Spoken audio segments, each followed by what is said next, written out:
on our democracy. Americans should be able to attend a political rally and express their political beliefs without fear of violence. And political candidates for our nation's highest office should be confident that their safety will never be compromised for their service.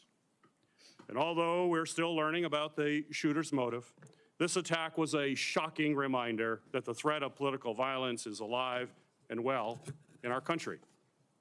By all accounts, this was an inexcusable security and planning failure. And we need to get all of the facts about what happened that day and how we can ensure an attack like this is never allowed to happen again. Today's panel of witnesses leads the men and women who protect our top leaders and are investigating this crime. And I want to thank them both for being here today, as well as the Secret Service and FBI for a very productive and informative briefing with our committees last week. Today, our witnesses will help us begin to answer critical questions and get the information that we need to implement reforms that are clearly needed to strengthen security protocols for the U.S. Secret Service and the people who receive their protection. The Homeland Security and Governmental Affairs Committee has already begun that work. This discussion comes in the midst of a bipartisan investigation that Senator Paul and I have launched, in which we launched shortly after the assassination attempt took place. Our teams are still collecting critical information, speaking to law enforcement, and piecing together the details of this event. This past weekend, a bipartisan team of our investigators, along with key staff from Senators Blumenthal and Senator Johnson's office, traveled to Pennsylvania to speak with local law enforcement officials, review critical information from security officials who were working alongside the Secret Service, and to see the site firsthand.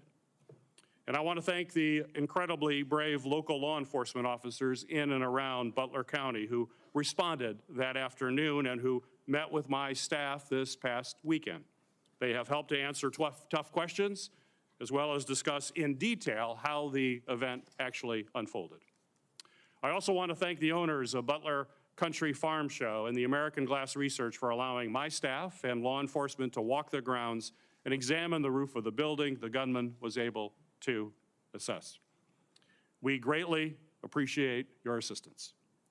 I've also requested documents along with Senators Paul, Blumenthal, and Johnson related to security preparations, intelligence gathering on potential violence prior to the attack, and detailed explanations of the security response from federal, state, and local authorities. As part of our ongoing investigation, we also seek to speak with additional federal law enforcement personnel, including Secret Service agents who were responsible for securing the event. Today's hearing is an important opportunity to ask critical questions and to begin to give the American people the transparency and the answers that they certainly deserve. There are still many unanswered questions. We need additional information about the Secret Service's advanced planning efforts, the decisions surrounding sniper and counter-sniper team use, placement, and coordination. We also need answers about what appears to be a problematic communication system that limited efforts to relay information and respond to events as they unfolded real time.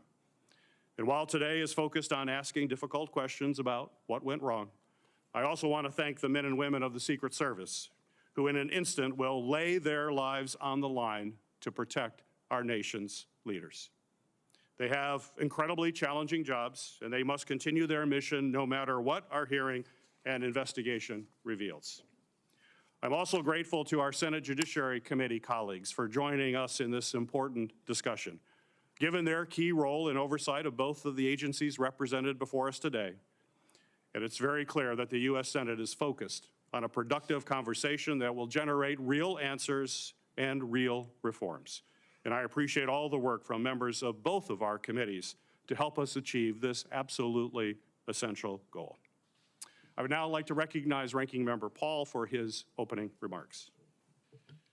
18 days ago, a would-be assassin managed to climb onto a roof 400 feet from the stage where the former president and leading presidential candidate Donald Trump was speaking. The assassin's bullet struck President Trump, narrowly missing a fatal blow thanks to a last-minute head turn. Tragically, not everyone was so fortunate. A beloved husband and father in the audience was killed, his life stolen in an instant. 2 others remain seriously injured, their futures uncertain. The lives of law enforcement officers working the event and those in the audience have been forever changed. Yet the media has shamefully moved on to other stories, and Google has been caught trying to suppress iconic images of a bloody Donald Trump, images showcasing the resolve of our nation in the face of the attack.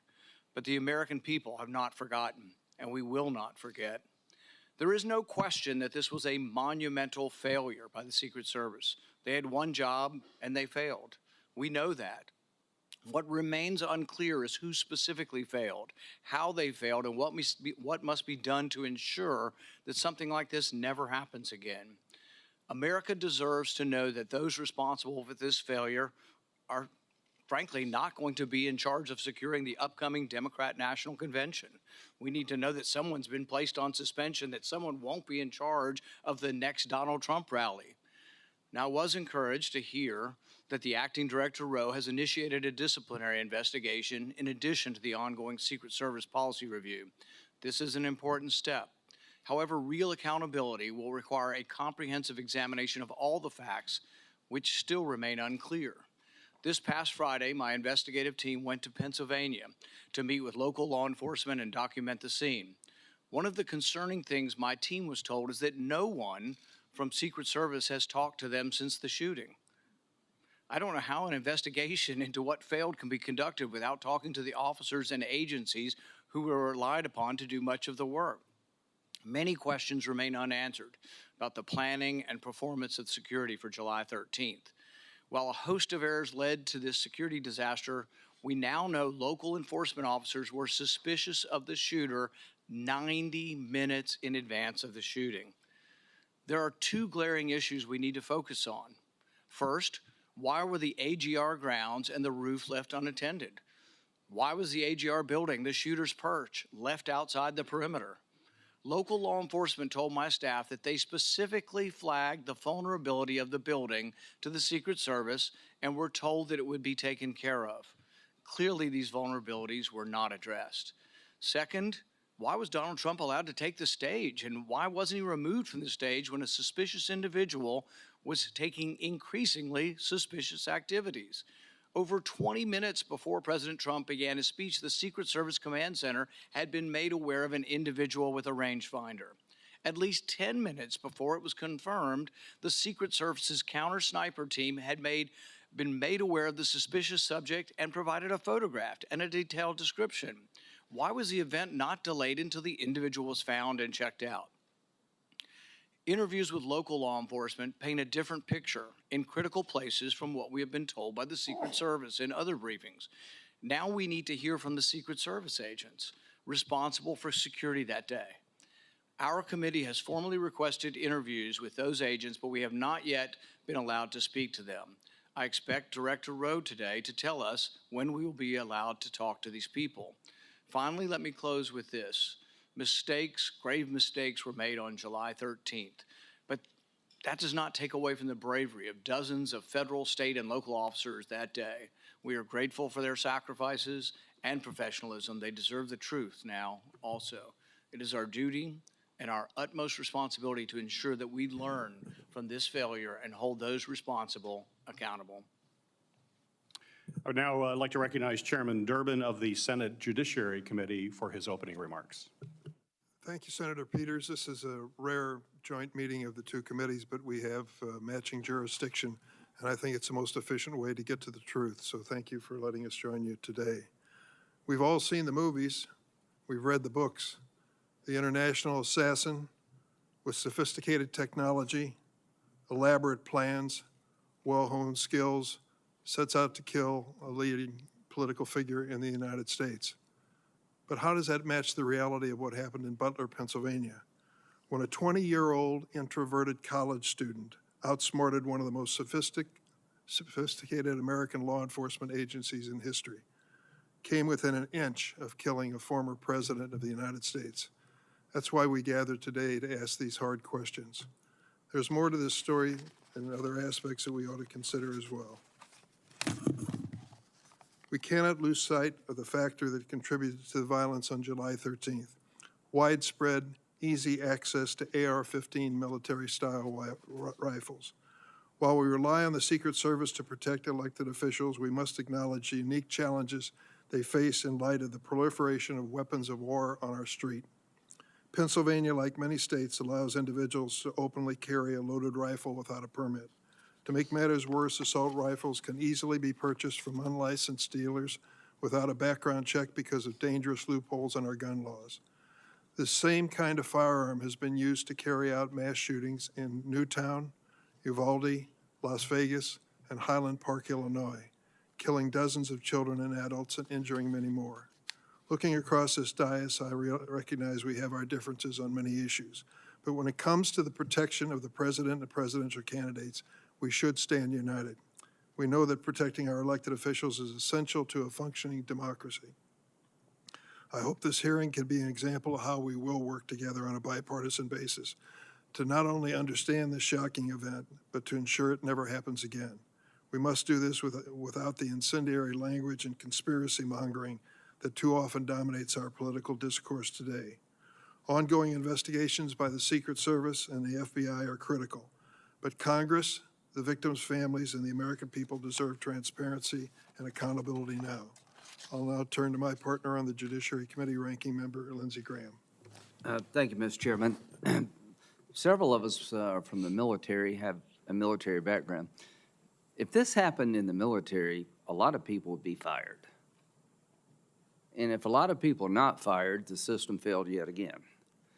Having said that, the people who are brave and jumped on the stage to protect the president need to be applauded. We need to learn what happened, make corrective action, but somebody's got to be fired. Nothing's going to change until somebody loses their job. Thank you. It's the practice of the Homeland Security and Governmental Affairs Committee to swear in witnesses. So if our two witnesses could please stand and raise your right hand. Do you swear that the testimony you will give before this committee will be the truth, the whole truth, and nothing but the truth, so help you God? Thank you. You may be seated. Our first witness is Ronald Rove, Jr. Mr. Rove is currently the Acting Director of the United States Secret Service. Prior to this role, Acting Director Rove was the 23rd Deputy Director of the Secret Service. He has had a distinguished 25-year career in the Secret Service, from coordinating major security operations to collaborating with other government and law enforcement agencies.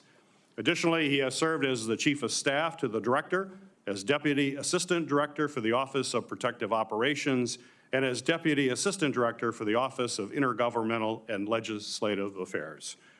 Mr. Director, thank you for appearing before this committee today. You are now recognized for your opening statement. Good morning. Chairman Peters, Chairman Durbin, Ranking Member Paul, Ranking Member Graham, and distinguished members of the committees. Thank you for the opportunity to appear before you today. A critical part of the Secret Service mission is protecting our nation's current and former government leaders. The attempted assassination of former President Donald J. Trump on Saturday, July 13th, 2024, in Butler, Pennsylvania, was a failure on multiple levels. I join you and all Americans in condemning the horrific assault on former President Trump, Corey Comparator, James Copenhaver, and David Dutch. And I extend my deepest sympathies to the Comparator family and my sincere wishes for Mr. Copenhaver and Mr. Dutch's continued recovery. Before I begin, though, I want to commend the heroic actions of the men and women of the United States Secret Service on July 13th. Our special agents shielded the former president with their bodies while shots were still being fired, selflessly, willing to make the ultimate sacrifice without hesitation. I am extremely proud of these actions and those taken by the counter-sniper team to neutralize the threat that prevented further loss of life. And I applaud the actions of our tactical teams that responded so quickly. I would also like to express my gratitude to our federal, state, and local partners. We rely on these critical relationships, which have developed over decades of daily collaboration to secure protective events and conduct criminal investigations. As you're aware, there are multiple ongoing investigations of the attack and the security failures that occurred that day. I pledge my full support to those inquiries so the Secret Service, your committees, and the American people have a thorough and complete understanding of what happened leading up to and during July 13th. I will not wait for the results of those findings to assess where we failed that day. I have taken and will continue to take immediate steps to ensure we do not repeat those failures. Since my appointment as the acting director 1 week ago, I identified gaps in our security on July 13th and have implemented corrective actions. One of my first actions as acting director was traveling to the Butler Farm Show site to better understand how our protection failed. I went to the roof of the AGR building where the assailant fired shots, and I laid in a prone position to evaluate his line of sight. What I saw made me ashamed. As a career law enforcement officer and a 25-year veteran with the Secret Service, I cannot defend why that roof was not better secured. To prevent similar lapses from occurring in the future, I directed our personnel to ensure every event site security plan is thoroughly vetted by multiple experienced supervisors before it is implemented. It is clear to me that other protective enhancements could have strengthened our security at the Butler event. As such, I have directed the expanded use of unmanned aerial systems at protective sites to help detect threats on roofs and other elevated threats. I've also directed resources to facilitate our protective site communications, particularly our communications with our state and local partners. In addition, I have instructed the asset request for Secret Service protective details to be approved expeditiously and have ordered the maximum use of requested personnel at protective sites to address this heightened security environment. I've heard your calls for accountability, and I take them very seriously.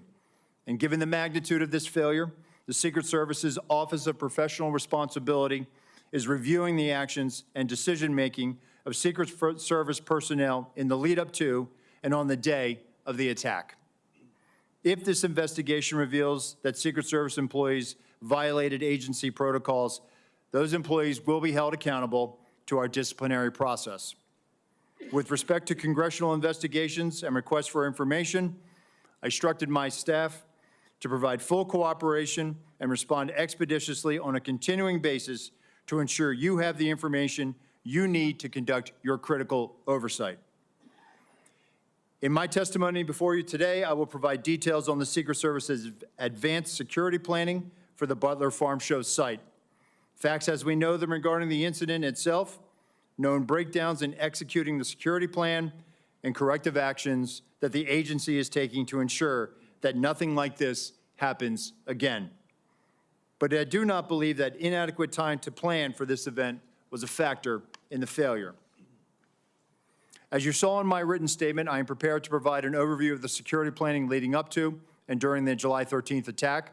However, I would like to point out that based on what I know right now, neither the Secret Service counter-sniper teams nor members of the former president's security detail had any knowledge that there was a man on the roof of the AGR building with a firearm. It is my understanding those personnel were not aware the assailant had a firearm until they heard gunshots. Prior to that, they were operating with the knowledge that local law enforcement was working an issue of a suspicious individual prior to the shots being fired. I regret that information was not passed to Congress and the public sooner with greater frequency. And I fear this lack of information has given rise to multiple false and dangerous conspiracy theories about what took place that day. And I want to debunk these theories. Let me address one conspiracy directly. The Secret Service counter-sniper neutralized the assailant within seconds after the assailant fired his weapon. That counter-sniper had full discretion to use deadly force to stop an attacker and did not need to seek authorization to fire. I am immensely proud of the selfless dedication of our employees to the mission. Every day, across the globe, the men and women answer the call to protect our nation's leaders, and the standard is no fail for a reason. During our current high operational tempo, I want and I need to ensure that the Secret Service workforce are uplifted so they can focus on carrying out the mission. They have my full support, and I'm confident in their abilities to ensure the safety and security of the people we protect. They are worthy of trust and confidence, and they deserve your support as well as the support of the American people.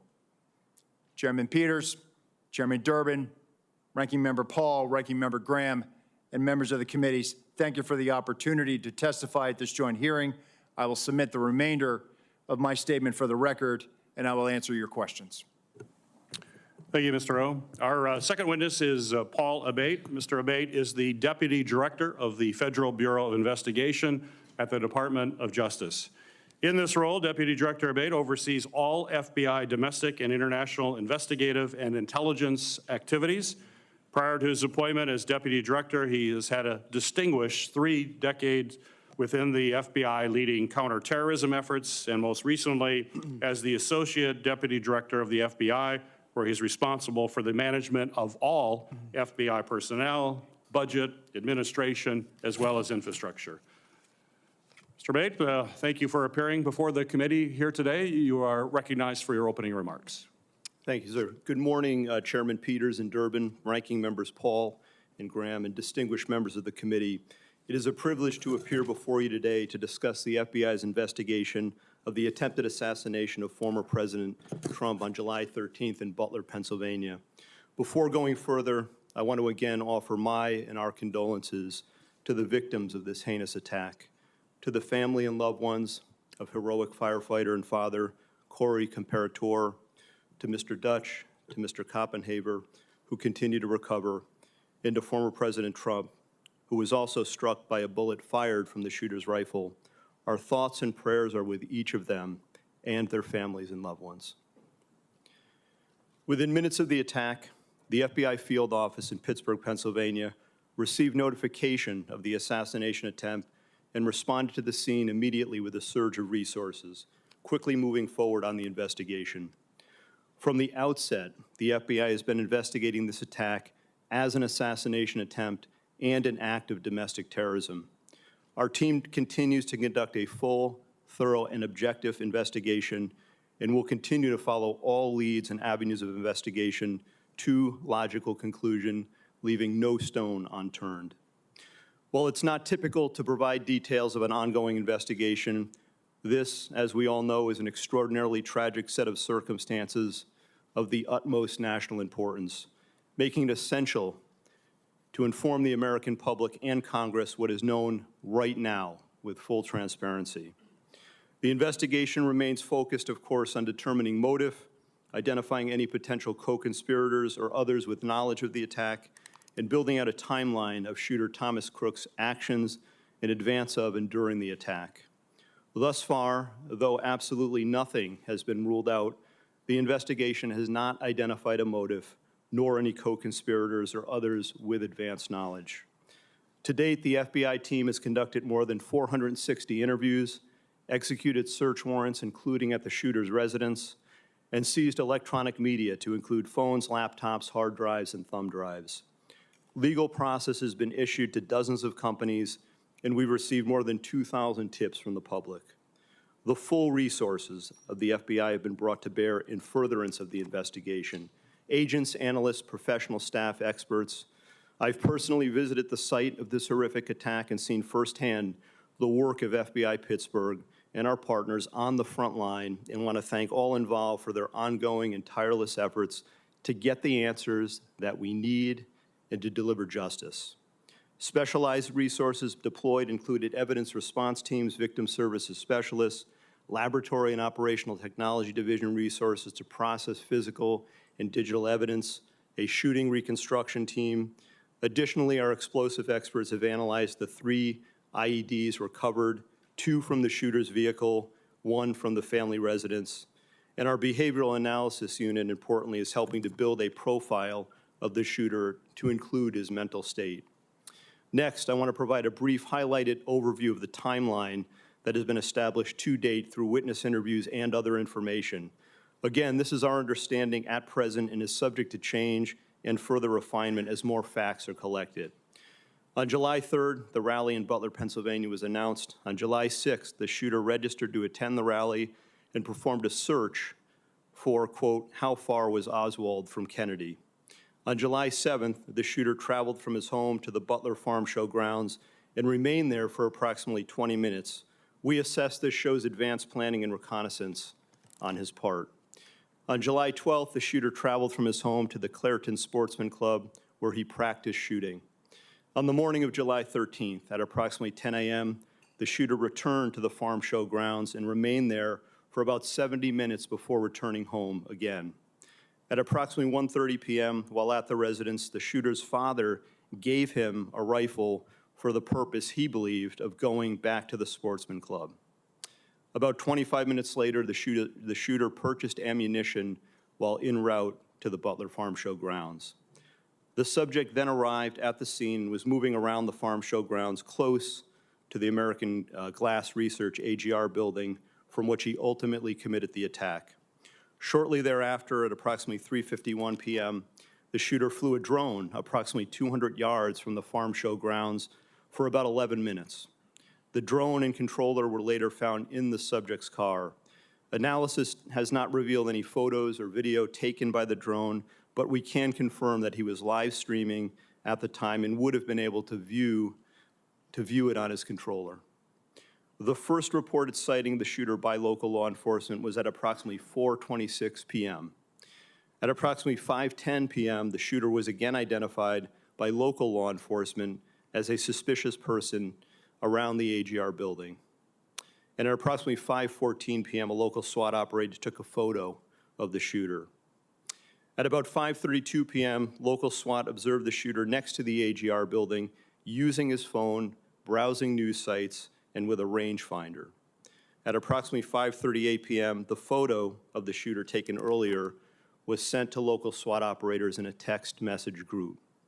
Subsequently, approximately 25 minutes prior to the shooting, the U.S. Secret Service command post was notified of a suspicious person. Officers lost sight of the subject from approximately 6:02 p.m. to 6:08 p.m., but continued to communicate with each other in an attempt to locate him. Recently discovered video from a local business shows the shooter pulling himself up onto the AGR building rooftop at approximately 6:06 p.m. And at approximately 6:08 p.m., the subject was observed on the roof by local law enforcement. At approximately 6:11 p.m., a local police officer was lifted to the roof by another officer, saw the shooter, and radioed that he was armed with, quote, a long gun. Within approximately the next 30 seconds, the shots were fired. The evidence recovery team found 8 shell casings at the scene next to the shooter's body. We believe that the subject, the shooter, fired 8 rounds. While the investigation has not determined motive, the investigative team continues to review information from legal returns, including online and social media accounts.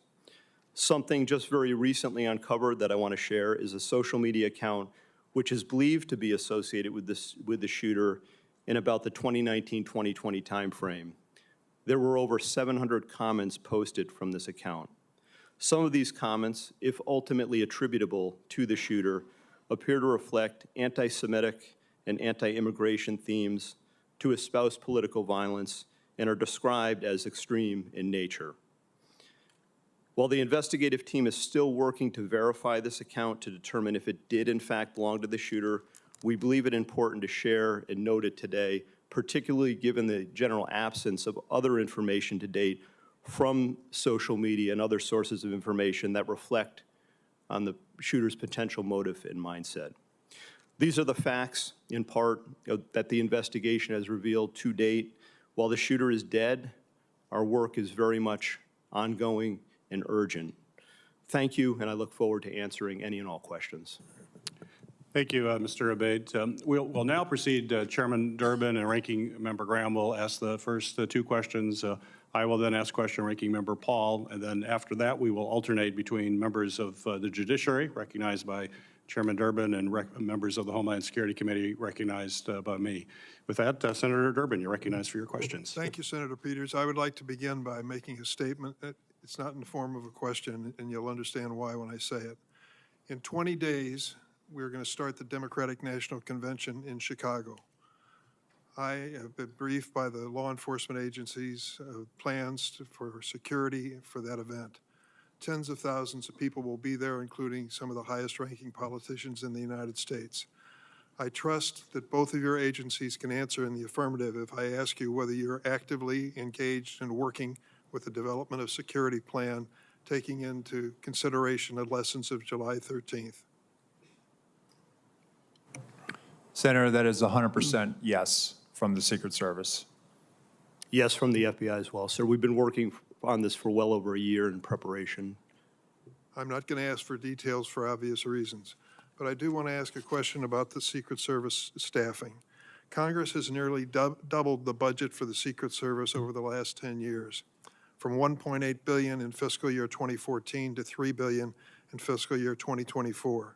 Despite this large increase in funding, the number of agents in protective operations has fallen from 4,027 to 3,671 during that same time period, an approximate 9% reduction.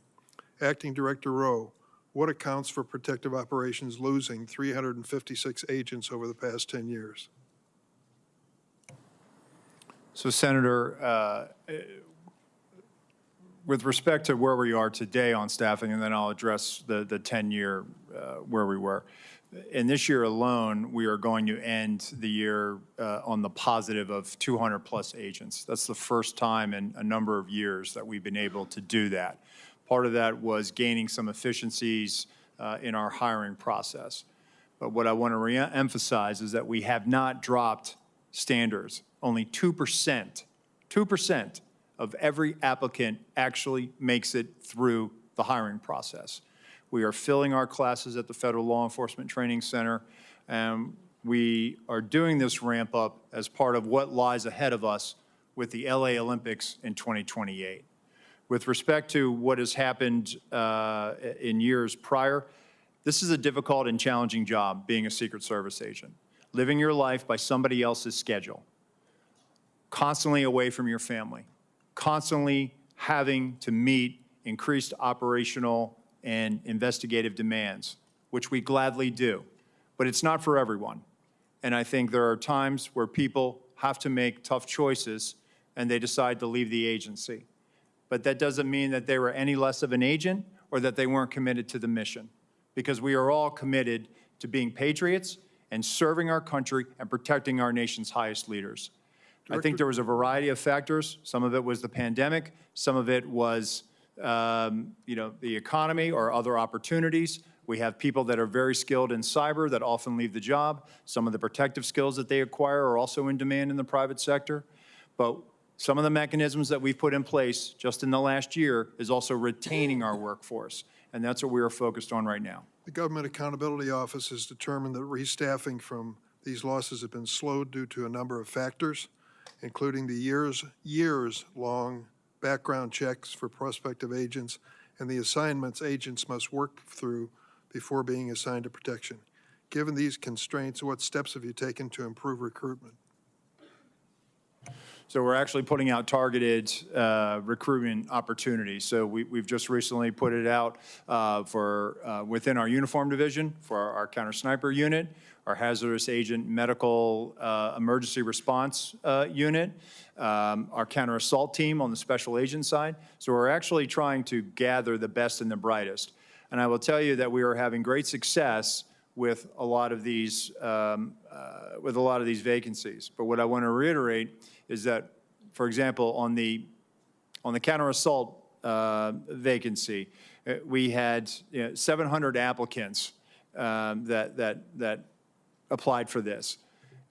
Really what we will glean after they make it through the process, and they have to be able to hold a top secret SCI clearance, will be, if we realize 15 out of that tranche, that's a 2% pass rate. So it is very competitive, and we are trying to make sure that we are getting the best and the brightest without dropping standards. One last question for either one of you. What is the purpose of a rangefinder? And once this assassin was identified as using a rangefinder, wasn't that proof positive that he was a dangerous individual? So I'll say, Senator, that obviously somebody is trying to determine where they are in proximity to a location, a fixed location. I'll defer to my colleague here, but I believe it was a recreation or sports related. I thought I had read that it was a golf range finder. Nonetheless, it still would have provided him the ability to provide the distance that he was away from his intended target. Wasn't that enough? As far as raising suspicion, Yes, I think he was identified as being suspicious by local law enforcement. and nothing happened. Well, I know that local law enforcement was attempting to locate him. Thank you, Mr. Chairman. Thank you, Member Graham. Thank you. Let's go back to the resources. Do you need more money? Senator, listen, there is a single branch, or a single agency in the executive branch that that needs more money. Everyone would take more resources. We've had a great relationship with the Department of Homeland Security, the Office of Management and Budget. Do you feel constrained to ask for more resources by anybody? No, sir, we don't. And actually, we have a great relationship with our appropriators and obviously the authorizing committees, and they have always looked out for the Secret Service. So I would encourage you to think big when it comes to resourcing the department in light of what happened here. At the time of the shooting, the Iranians were threatening high-level American officials, including President Trump, right? Senator, it's widely Is that right, known. FBI? Yes, Senator, that's 100% correct. Did that factor into the security footprint? So, Senator, what I will say is that it is widely known that the Iranians do not like us. I would refer you to the National Well, it's not Security. that they don't like us. They threatened to kill certain people, Yeah. and they named them. Correct, sir. But I can't publicly It's comment. not like, I hate America. I'm going to kill these 3 guys. Right. I cannot publicly comment, sir, on. Well, they publicly comment on it. I mean, it's not But what Senator, you what think. I'm trying to say is I cannot publicly comment Okay. on what Fair enough. intelligence, but I Fair can enough. assure you that we do a threat-based protective model. I'd like to have that model provided to the committee. Could you do that? Yes, sir. Could you also give us the protocols that are in place to secure a site like this? Yes, sir. Okay, thank you. One, the protective detail around President Trump, I know them all very well. They're brave men and women. And these questions is not to belittle anybody. They're trying to find out how the system fails so badly. You say you're not reluctant to ask for more money. What do we need to do to make it easier to hire people without lowering our standards? I mean, I know it's a hard job. Can we do anything to help you? So I think we're willing to take that back, sir. I think we're working on our time to hire. We've Well, if you had actually- more people, you'd have more time off. That's true, sir. Yes. Okay, well, let's get more people, more time off. These are tough jobs. I mean, people on this committee know. Yes, I don't sir. know how they hold a family together doing what they're doing. It's the military really on steroids. The encrypted app. Paul, can you tell us about these apps? Have they been broken into? The guy had some apps that were encrypted.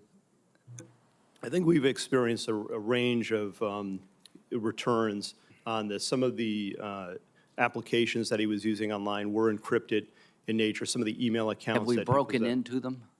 We've received returns. There are some that we have not been able to get information back because of their encrypted nature. Is That there in any way fact to true. solve that problem? Sir, Senator, we've talked about this before. We need a solution that provides lawful access to law So enforcement. you're telling me the guy that took 8 shots at the president, former president, has apps that we can't get into that may, if you could get into, reveal some relevant information? That is correct, Senator. So if he were talking to some foreign power, and I don't think any foreign power would hire this guy, by the way, so I'm not overly worried this was some great plot by the Iranians, because they couldn't even think of this.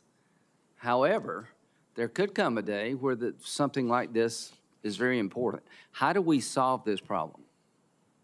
Senator, as we've been saying, we need a solution that provides lawful access where when we go to So a you're company. telling me, I agree with you, I'm not blaming you. We have encrypted apps of an assassin, a murderer, and we can't get into them all these days after. That needs to be fixed, folks. I'm all for privacy, but to a point. What if, in the future, somebody's using these apps to communicate with a foreign power? I think we need to know these things. We need to know them in real time. So lessons learned is that everything failed. Corrective action, seems to me you need more money and more people. Accountability. At the end of the day, how many people do you think will be relieved of their duties, Mr. Rowe, because of this? Senator, I publicly cannot, and I cannot weigh in on that right Sure. now, right? It has to be a fair and neutral Absolutely. process. From a right? fair point of view, would you say this is a major system failure at every turn, and those in charge of the system in question, not only was it embarrassing, they failed?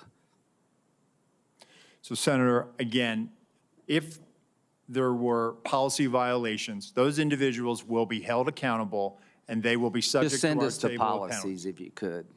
Yes, sir, Thank we you. will. But they will be held to our table of penalties, which Thank you. will include up to termination. Thank you.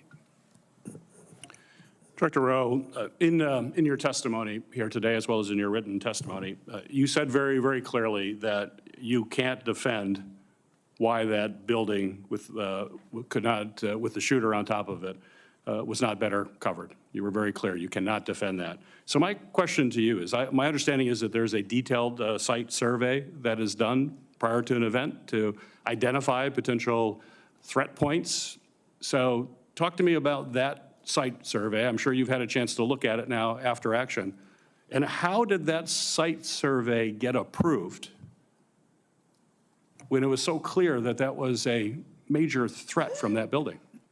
Thank you, Senator. So our Pittsburgh field office did the advance. During that advance, not only were they discussing amongst themselves about mitigating the line of sight, but also they were discussing with other agencies that were supporting it. Our counter snipers met with their counterparts. The team lead and team lead met. They walked the site. They identified the AGR building. And if I may, Senator, if I could point out something right now, if I may, and we will place this for the record, but this is the point of view. This is from the second floor of the AGR building. This point of view is the point of view where the counter sniper team locally was posted. The gold arrow indicates where the shooter fired from. Looking left, why was the assailant not seen? When we were told that building was going to be covered, that there had been a face-to-face that afternoon, that our team leads met, this was the view.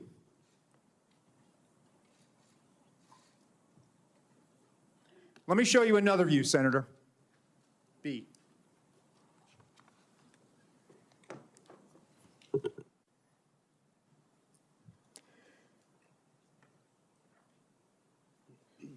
This view is a reenactment by one of my agents, laying flat. There was a 5-inch rise on the middle of that roof. The assailant would have had to present his bore over that to get his shot off. The view underneath reflects the perspective that he would have had. Again, I call your attention back to the first exhibit, if they'd have looked left. Give me C.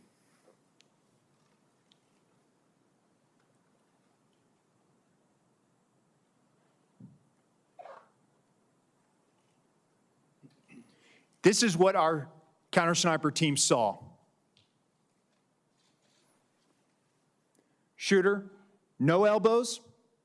You barely make out the crown of his head. Below it, the assailant up prone. And let me just tell you, our counter sniper, this individual, I know him. I consider him a friend. He has covered me operationally in conflict zones. And when I did my time on the president's detail, he exemplifies the courage, the skill, and the ability to respond under great stress in such short time to neutralize the threat and prevent further loss of life. Getting back to your question, Senator, these were discussions that were had between the Pittsburgh field office, the local counterparts, and everyone supporting that visit that day. And that's why when I laid in that position, I could not, and I will not, and I cannot understand why there was not better coverage, or at least somebody looking at that roof line when that's where they were posted. Director Rowe, the Secret Service, state and local law enforcement were on multiple communication channels, is my understanding, during that time. And as a result, local law enforcement was only able to call in to a state command center that was then relayed from the Secret Service. This seemed to be a recurring issue in emergency situations that we're finding with the federal government, that there's not a seamless way to communicate, particularly if you're relying on local law enforcement to deal with what was clearly a major vulnerability. Local law enforcement in Butler told my staff that they had no way of communicating directly with the Secret Service. And if I listened to Mr. Bates saying there was about 30 seconds between when the local law enforcement reported that there was a man on the roof with a gun, 30 seconds, if it's communicated directly to a counter sniper team, would that be enough time to react prior to the firing of those shots? Senator, if we'd had that information, they would have been able to address it more quickly. It appears that that information was stuck or siloed in that state and local channel. I will tell you, though, that there were, our tactical elements did have, not only did they have embeds from Butler County ESU with them, but they also had radios on the tactical net. It is troubling to me that we did not get that information as quickly as we should have. We didn't know that there was this incident going on, and the only thing we had was that locals were working an issue at the 3 o'clock, which would have been the former president's right-hand side, which is where the shot came. Nothing about man on the roof, nothing about man with a gun. None of that information ever made it over our net. So that will change? Yes, sir. We are working right now to figure out the interoperability and also make sure that we do have access to those channels, whether through the counterpart system or some other means. Very good. Ranking Member Paul, you're recognized for your questions. Director Rowe, I'm encouraged by your attitude and what you brought here today, what you've talked about as far as immediate changes that you've made, and I hope you'll follow through with that. I'm encouraged by the fact that you acknowledge that it's indefensible that the roof was unattended. Would you say the roof being unattended breaches standard protocol for setting up a security perimeter? What I would say, Senator, is that that roof should have had better coverage, and we will get to the bottom of if there were any policy violations. I would think indefensible would go along with breaching protocol, and I can't imagine how indefensible would not be breaching protocol. What I would caution, though, is that I sense, and you're the Secret Service, and these people are your friends, and they are heroic people who do good things, that we can't let our friendships blind us from responsibility. So someone's in charge of the security at the zone. Would the Secret Service be in charge of the entire operation, and they work with law enforcement, but they're in charge? The person in charge of the entire operation is the Secret Service, not the local police. You're correct, sir. This is a failure of the Secret Service. So that's what I mean. And look, I don't wish anybody harm. I appreciate the bravery of the Capitol Hill Police. I was at the shooting at the ball field. I've heard 100 shots coming my way. Fortunately, none came to me. But I appreciate the bravery of all the people who protect us. But there's also the idea that there are certain mistakes that don't make you a bad person, but they're just inexcusable, that if you made that mistake. So for example, let's say you determine, well, local police should have been on there and they told us, and local police says, no, they didn't tell us to do it, and it's a he said, she said. Still, ultimately, the agent in charge should be walking the grounds and say, there's a roof 100 yards away from the stadium with a clear sight. someone's got to be on the roof. Local police, I told you to get on the roof, get on the roof. Or you put the Secret Service, so ultimately the buck doesn't pass along to somebody. Whoever's in charge is in charge. But really, I think it would be helpful to all of us. I know the process has to be meted out, but there needs to also be a process for protecting the next Trump rally. The fact that whoever was in charge in Butler next week is not in charge of a rally in Las Vegas. And so I think you really should say that. You should simply say that the leadership from that event is going through a process, but until that process, they won't be in charge of the Democrat National Convention. That would reassure a lot of people that they won't be in charge of security until it's determined. Can you tell us something to that accord? Yes, sir. So I can tell you that the team planning the Democratic National Convention, that is a national special security event. That team has been on the ground. That's from D.C. With support from our Chicago field office. But I just want to reiterate that our Pittsburgh field office staff, they are wearing this harder than anybody right now in the Secret Service. Right. They feel completely demoralized. And what I'm trying to do is also let them know that, listen, they need to be focused on the mission at hand. I also have to walk a tightrope here and make sure that I am not tainting any future, discipline action. I understand, and I have great respect for all the officers, but ultimately someone had to be in charge and someone made a terrible error, and it's an error of judgment. The big error is the roof. But another big error is we have 90 minutes of a suspicious person. Now, Senator Durbin mentioned the rangefinder. None of these are enough to shoot a suspicious person, but they certainly, you would think, would be enough to stop the proceedings. That's where I think you get to the second major management or judgment error of this. Now, Trump's done probably 100 rallies like this. How often at one of his rallies are there 90 minutes of looking at one person and at least a half a dozen pictures of that person? How often does that happen? And is it against protocol to let a proceeding go on when you've got a suspicious person, 90 minutes worth of people talking about this person, and we don't stop the proceeding? Does that defy protocol? So Senator, while there's 90 minutes in total from when he's first identified by local law enforcement, we have about a 30-minute window.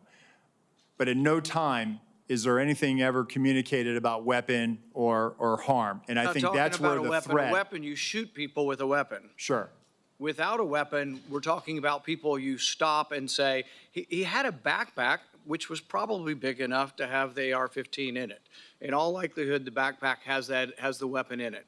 So a guy with a big backpack would never get through the perimeter. So once again, a big mistake was not having the perimeter wide enough to prevent people from shooting outside the perimeter. But the thing is, he would have never gotten through the perimeter, right? His backpack would have been checked. But people with big backpacks are very suspicious. And I would think he's been seen 6 times. But you got 20 or 30 minutes of knowing about it. But the thing is, there's all kinds of chatter going on about this. And you would think the chatter going on with the local police is on a police radio, and a policeman with that radio is standing in the control tent, so you get that communication. So there's a huge and massive breakdown. But really my question is, how often has this happened at other rallies where there's a half a dozen pictures and 90 minutes of people talking about a suspicious person? I just can't imagine that it's real common. So, Senator, at rallies, there are people that come to the attention of law enforcement for a variety of reasons. If they come to our attention for some other activity that might, put it a little bit, hey, we probably need to go check that individual out. This happens, and that's why we attempt to locate them. That's why it's important for us to try to find them. And it's important to have the information. And so local law enforcement did their very level best to try to locate him. They did provide us the photos 30 minutes prior. He evaded any detection by law enforcement. But once again, it's the overall person in charge. It's a terrible breakdown. It's a terrible management decision not to have stopped it. There was a chance to stop the proceeding. And the question is not whether there's enough information to take down an individual. It's a much lower standard to say, hey, we're going to wait until we get this individual. The roof and the 90 minutes of it, both, I think, are failure of your protocol. And I think when that's determined, the person who made these decisions can't be in a position of authority again. Senator Klobuchar. Thank you very much. Thank you to all of you for holding this hearing. I appreciated Director Rowe when we had the classified briefing, and also today, taking responsibility for the agency and your own personal emotion and reaction to your visit and what had gone wrong. For the people in my state that keep asking me, I just don't get how he got on the roof. I know we've gone through great details and a lot of examination. Could you just give a minute on what went wrong and how you think it can be fixed? Because I think it's just going to help to dispel the conspiracy theories. There are some people that think it didn't really happen, which of course is completely ridiculous. It did. There are some people that think all kinds of conspiracies went on within the government, which is also false. But could you just tell them what went wrong so they understand? No, thank you, Senator. I thought long and hard about this. I think this was a failure of imagination, a failure to imagine that we actually do live in a very dangerous world where people do actually want to do harm to our protectees. I think it was a failure to challenge our own assumptions, the assumptions that we know our partners are going to do everything they can, and they do this every day. But we didn't challenge our own assumptions of, we assume that someone's going to cover that. We assume that there's going to be uniform presence. We didn't challenge that internally during that advance. So moving forward, I've directed that when we're talking to people and we're making requests, we are very specific about what we want. We are providing explicit instructions on exactly what our expectation is and what we need them to do and what we want them to do. That's the only way that we're going to be able to move forward beyond this. And let me just tell you that our state and local law enforcement partners are the best. So this belief that somehow they are less than federal law enforcement or they're less than the Secret Service, they're out there patrolling communities every day. They're the ones out there going into hazardous conditions every day. They know their communities. They have the ability to enforce state and local laws. Our advanced agents do not. Right. We need them, and we need them to be partners with us, and I think we need to be very clear to them, and that may have contributed to this situation. Yeah, appreciate that. I have the same respect. Next, one of the things you mentioned to me was, and to all of us, was in this other briefing, was just the texting protocol. And I think a lot of us think about this in non-security settings, about how people are just texting all the time instead of talking, and how it takes our eyes off, in your case, the target. Could you talk about what might have gone wrong there and how you think things could change when there's the hope is that their eyes are constantly on the scene and on the potential targets and risks? Thank you, Senator. So, again, we need people focused on the problem or on their area of responsibility. It was great that there was a text chain, but that communication needs to go over the net. It needs to go over a radio channel so that everyone has situational awareness of it. And the point I was making in the closed door briefing is that we have to get to a point now where we are using our radio systems to have that collective awareness of this. I think, one of the things that I've directed is that in addition to the interoperability, we're going to roll out common operating a common operating platform that we utilize for national special security events. We have the ability to roll that out to the field that has a Blue Force tracker in it that's able to, where you can put where all your state and local assets are, where our federal assets are. But in addition to that, I want people using the radio. So it's great that the tactical elements are talking to each other. It's great that the shift is talking to each other, but we have to be able to make sure that whenever we come across a situation, that everyone has situational awareness of this. And I will take this, in my time when I was operational in the President's detail, we were given the explicit instruction, hey, if you're going to pass it, if it's relevant enough that you feel like you need to pass that information, do it over the radio. And that was the protocol that we had, and I think over the years, perhaps with the advent of technology and smartphones, perhaps we've gotten away from that. But we need to get people back on the scope, back on mission, back focused on what they need to be responsible for. Okay, and the next question I'll put in writing. Thank you very much of you, Mr. Abate, but it's just pointing out that we've seen this rise in threats against members of Congress, which of course is relevant to this. 8,000 just last year, more than 4 times over the past 7 years.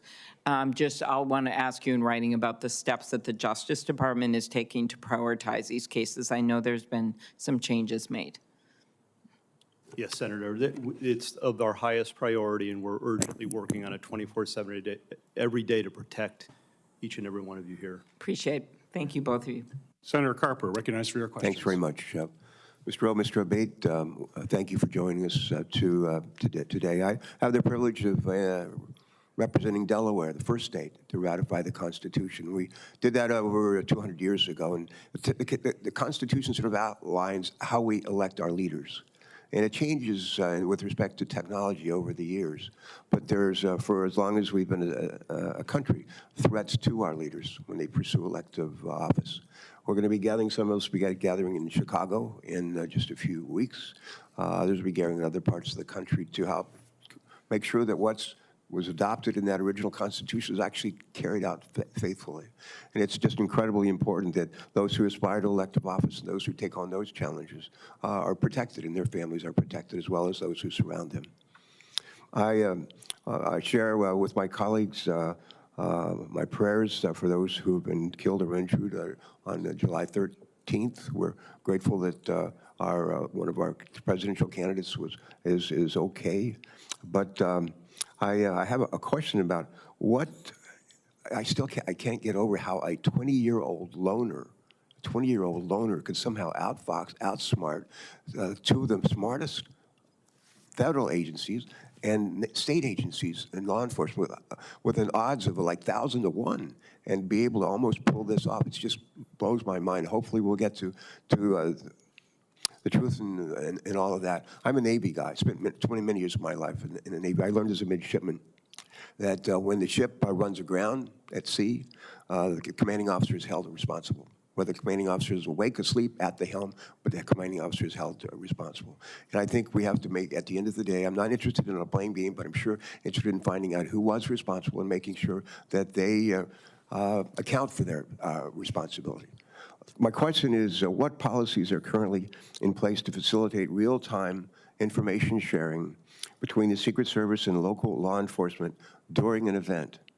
And what changes to information sharing practices will the Secret Service make in light of the apparent breakdown in communications on July 13th? Thank you for that question, Senator. So we're looking at our procedures. We rely on a counterpart system, and the radio interoperability it's a complex challenge. It's not just about being able to find whatever frequency our local counterparts are on and then just piping it in. There's some technical challenges that have to be there. So to alleviate that, we've always relied on a security room where we have representatives from the local agencies. Those individuals are there to, one, bring their own radio and then relay relevant information that would impact our security plan. I think what I'm looking at, and again, what I'm in looking at this situation is there was a unified command post, and we had our security room, and we had communications that day at the Butler Farm site were challenging. Not just challenging for the Secret Service, but challenging for locals. There were some cellular issues. There were radio issues, and you saw that with the testimony from the colonel from Pennsylvania State Police last week in the House. So I think as I'm thinking about this, I think we need to consider what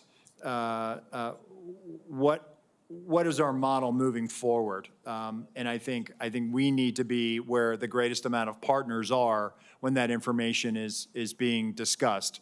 The other thing that I'm looking at is we need to also make sure that we have redundancies as far as cellular on the ground or additional repeaters. And so I've directed our Chief Information Officer to do that, and we are rolling assets out now supporting campaign sites. Thank you. Thank you for that. Mr. Bay, quick question. Based on the initial information you've gathered from the investigation, do you believe there were any actions taken by the shooter in the weeks, days, or hours leading up to the shooting that should have caused alarm and grabbed the attention of law enforcement? He did not have any interactions with law enforcement leading up to this, Senator. We haven't found anything yet that would have alerted law enforcement or FBI or Secret Service to his intention activities in advance of this event. I will note, however, to your prior question, that we do have a very strong relationship, an integrated relationship between FBI and Secret Service and every other federal, state, local agency you can imagine. We have constructs like the Joint Terrorism Task Forces and Violent Crime Task Forces where we're cross-embedded with each other. And when it comes to this event and others like it, we're always talking in advance. In fact, with respect to this event, we did have a meeting between U.S. Secret Service and FBI in the days leading up to the event to assess whether there was any information or intelligence pertaining to a threat against the rally or to former President Trump or anyone else there. There was an absence of that in the lead up specifically, and again, none of us had any information in our holdings with regard to the ultimate shooter. All right, thank you for that. Thanks very much, both of you. Next on the Senate Judiciary Committee is Senator Grassley. Yeah. Mr. Chairman, I'd like to introduce my oversight letters and investigative documents into the record. This is information I've already made public. Without objection. Okay, thank you. I'd also like to call my colleagues' attention to a legislation that Senator Cortez Matos and I've introduced would require Senate confirmation of the Director of the Secret Service. I think this is very important because no other agency has a no-fail mission. Mr. Rohr, in your written testimony, you stated that that to prevent similar lapses like the one on July 13th from happening again, you'll ensure every event site security plan is thoroughly vetted by multiple experienced supervisors before it's implemented. Based on your testimony, the security plan for the Butler event deviated from the Social Security standards. How would vetting by multiple experienced supervisors fix that? So, Senator, I think having many eyes on a particular problem set helps. That way you don't have tunnel vision. You just focus in on one thing. And so that's why I think it's important, not only at the field office level, but also at the detail level. And part of what we had started doing with the former president's detail is having them send out site agents, having them send out supervisors. And I think having that collaboration and having additional eyes to examine the problem will make sure that we're not missing anything. And I think I want that surety for myself. I think you've answered my question. Yes, Let me go on. Also to you, in your written testimony, you stated that you, quote, regret that information wasn't passed to Congress and the public sooner and with greater frequency. What's your communication plan going forward to ensure that the American people in Congress are fully informed? So, Senator, we just started a rolling production that is bicameral. So we made our first rolling production last week. We made one yesterday. We will continue to do that. And my view is that sunshine is the best disinfectant, and we intend to provide information to Congress as it carries out its oversight function. Okay, also to you, I made public documents that show Secret Service deployed a counter unmanned aerial system operator on July the 13th. According to the Secret Service, the drone system was supposed to be operational at 3 p.m. that day. However, we've been told by Secret Service that because of cellular bandwidth problems, it wasn't operational until about 5:20 of that day. If the system was operational, Secret Service would have had the ability to detect the shooter and his own drone use. Why is the Secret Service dependent upon local cellular network? Does the Secret Service have a backup plan in place? Yes, thank you, Senator. And that is something that I briefed in the closed door, and again, something that has cost me a lot of sleep because of the eventual outcome of the assailant. That what if we had geolocated him because that counter-UAS platform had been up? It is something that I have struggled with to understand, and I have no explanation for it. Okay. It is something that I feel as though we could have perhaps found him. We could have maybe stopped him. Maybe on that particular day, he would have decided this isn't the day to do it because law enforcement just found me flying my drone. People fly drones all the time on the peripheries of our sites. And we go out and we talk to them and we ascertain what their intentions are. On this day in particular, because of the connectivity challenge, as you noted, there was a delay, and he flew his drone at 3:51 approximately. So moving forward, we are leveraging resources from the Department of Homeland Security and others to make sure that we have dedicated connectivity so that we're not reliant on public domain, so that we can ensure that whatever assets we have in place, those assets are operational. And that is my commitment to you, that we are going to make sure we're going to do that, and that is something we are moving out on. Thank you, and I hope that you'll answer some of my other questions in writing. Senator Johnson, recognized for your questions. Thank you, Mr. Chairman.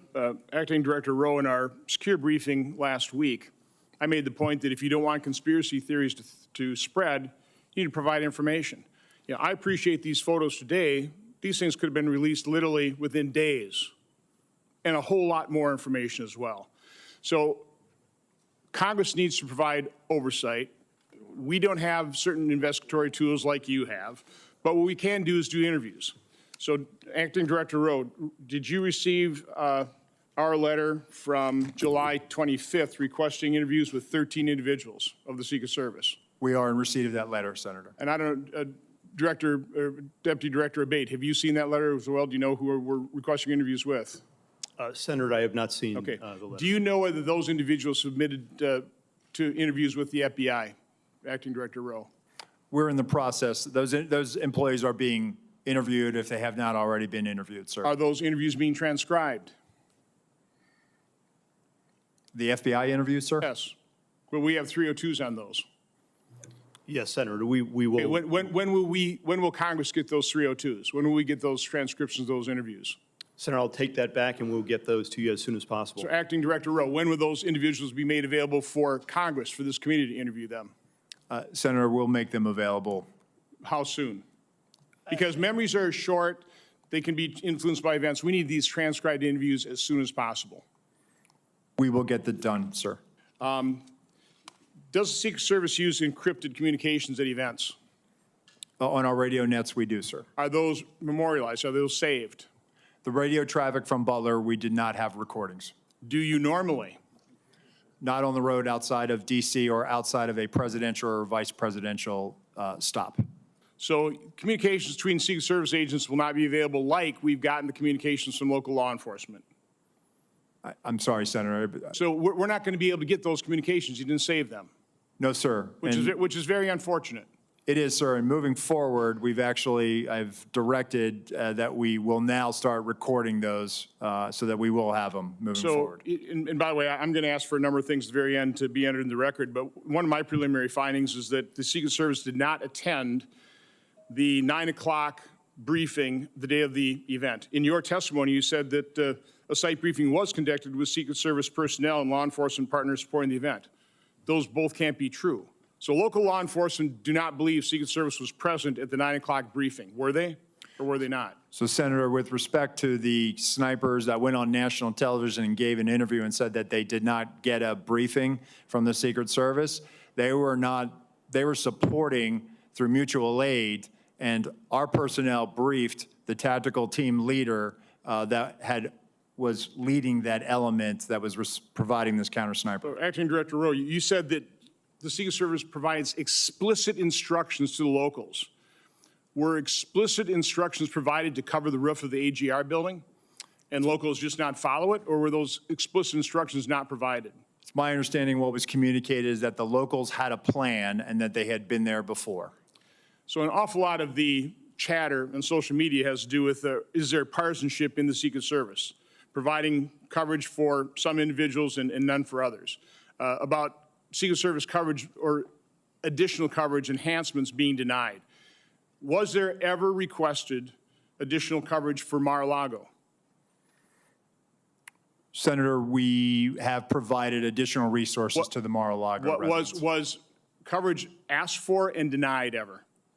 I'll have to research that, Senator, but I'm happy to tell you we have made significant investments since the former president has left office, over $4 million of technology, resources, and alarms. Documents will come out eventually to make the point one way or the other. This is an important piece of information that Congress needs to have. Senator, we'll make those available to you, the investments we've made. There's a report today by Susan Crabtree of Real Clear Politics saying that you denied sniper coverage outside of driving distance to D.C. Is that true? That is a false statement, sir. That is incorrect. That is incorrect. Okay, I mean, that's the kind of information you need to refute with documentation. Deputy Director Abate, you said this is an assassination attempt and domestic terrorism. It's obviously assassination attempt. Why make the distinction? What is different about that? We think it's important to cover all the possibilities here in the reality of what we're dealing with and what we've all seen, Senator. And we've learned lessons from the past. The tragic shooting at the baseball field was referenced here. We've learned the lesson from that. That was not opened properly, and we've made changes in the Bureau, and it's reflected here in terms of how this investigation is being approached with a completely open mind and inclusive of all the possibilities, including domestic terrorism. I fear that makes the investigation potentially partisan. Mr. Chairman, I would like to request that my July 14th letter to Attorney General Garland, Mayorkas, and Ray be entered in the record. It asks for all kinds of information, documentation, asks a lot of questions. My preliminary findings of July 21st and July 23rd, including timelines, a bunch of questions as well, be entered in the record. And then our updated timeline dated today. This goes not only by minute, by second, and we will continue to update this timeline as more information becomes public. This is the way you do investigation. We need to find out literally second by second what happens. So the American public understands the truth. Without objection, so ordered. Senator Butler. Thank you, Mr. Chairman. Thank you to both of our chairman and ranking members for holding this incredibly important hearing critically for the American people to understand the safety and security that is being provided to our national leaders. Thank you both for being here and for, again, answering the hard questions. This is a time of, I think, heightened attention, deservedly so, not only for our national leaders, but for the teacher who decides that they're going to go and participate in their democracy, or the firefighter who wants to hear the voice and vision of the potential next leader of this country. My thoughts and prayers really are with those Pennsylvania families who have lost loved ones or have been critically injured.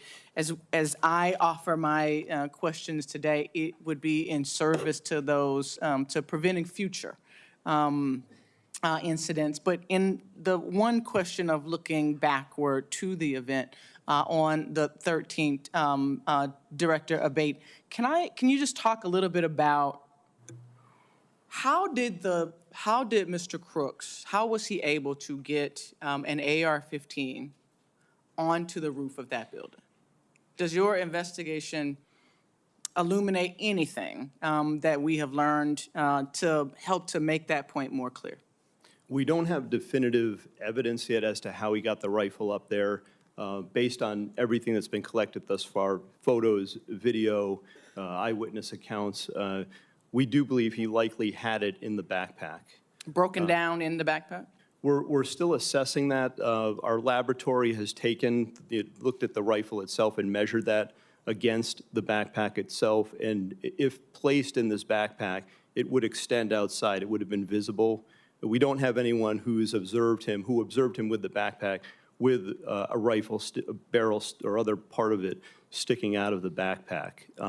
But the rifle would not have fit fully into this backpack to be concealed and whole.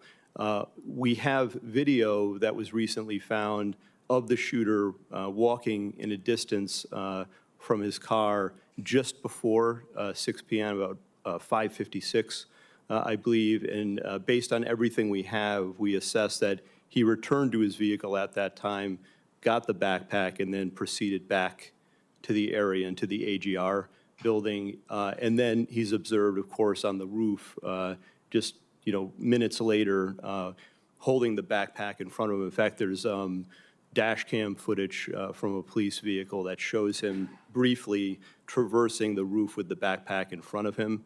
And then it's just minutes after that that he's actually seen by the officer who I described with the rifle on the roof.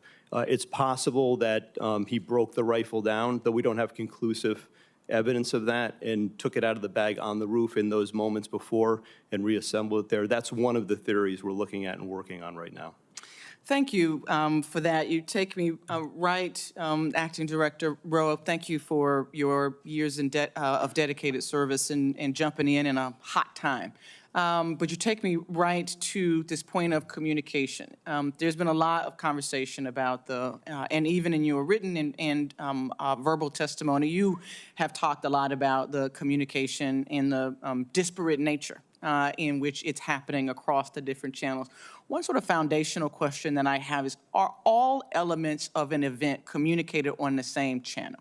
If I lost my kid and I'm at a big rally, are local law enforcement talking on the same channel about me losing my kid that they're talking about a suspicious individual? So when it comes to the locals, they likely have some type of common channel that they work off of in a county or an adjoining municipality. When it comes to the Secret Service, we do have various channels for various agents and our uniformed division officers working specific aspects of that advance. So it's not possible that the delay in communication or the losing of the thread of tracking this individual was sort of lost in the commotion of all of the other communications that could have been, or maybe was sort of separate from the communications channels that were happening. Senator, I can only speak to the Secret Service Sure. Lines of communication, and we did not have anything beyond suspicious person that was communicated to us. Last question really quickly, because I'm out of time, but Acting Director, was there any communication with the Secret Service that was talking directly with the former president's detail? That feels like there's been some question by colleagues about why the call wasn't made to delay the event. Help us understand the communication that either was or was not happening directly with the former president's detail to make the call to delay 10 minutes. We've all been to these events, they never happen on time. But to delay while this was being investigated. So the detail, they were operating on their net, which our security room was monitoring.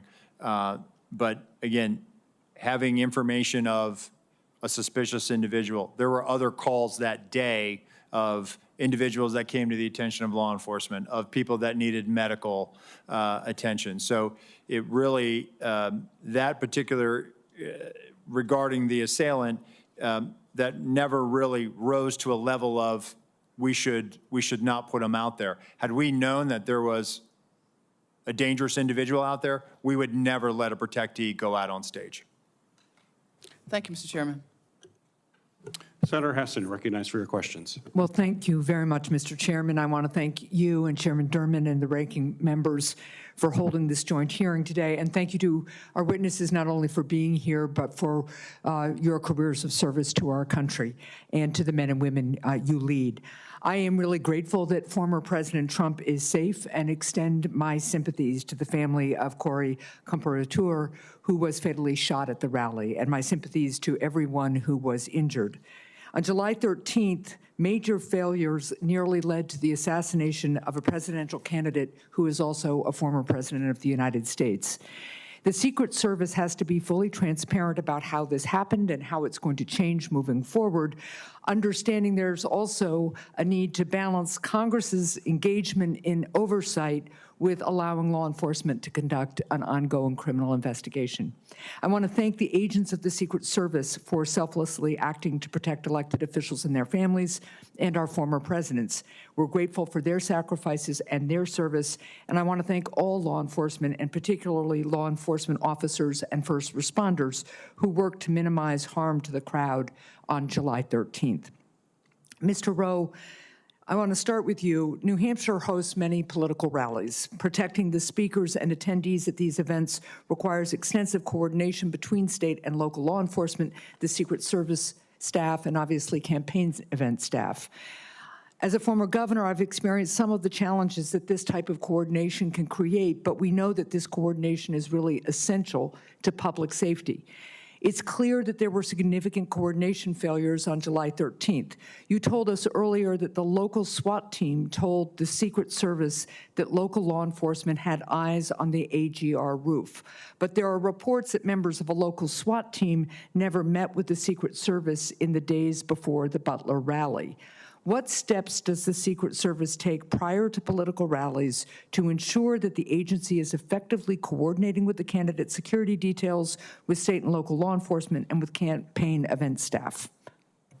So as part of the advance process, Senator, as happened in Butler as well, there's a police meeting, and basically that is that initiates the advance. That's bringing in all the not only emergency management officials, but all the state and local law enforcement agencies that may have aspects of supporting or assisting in that advance and on that visit. The focus of that police meeting, one, is to exchange numbers and business cards and then coordinate times for walkthroughs. There were walkthroughs of the Butler Farm site with local law enforcement agencies that were supporting that visit.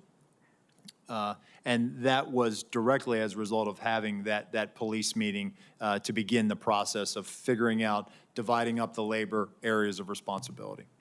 So what you're telling me is that at that meeting, the Secret Service, the first meeting led to the walkthrough that the Secret Service does with local law enforcement, and that at least some members or directors of the local SWAT team would have been part of that process? Well, as I understand it, the Beaver County, they were seconded to assist Butler, but the Butler ESU team were part of the advance process. Okay. How many agents did the Secret Service provide to plan and secure this event, and how many people from state and local law enforcement agencies supported the security of this event? So in totality, between law enforcement, state and local, and federal, there are 155 personnel at the Butler Farm site that day. All combined Secret Service, it's in the 70s. And then we had support from Homeland Security investigations that were providing post standards. And then we had approximately 70 or so various Pennsylvania state law enforcement. Okay, thank you. I want to go to one other issue before my time expires.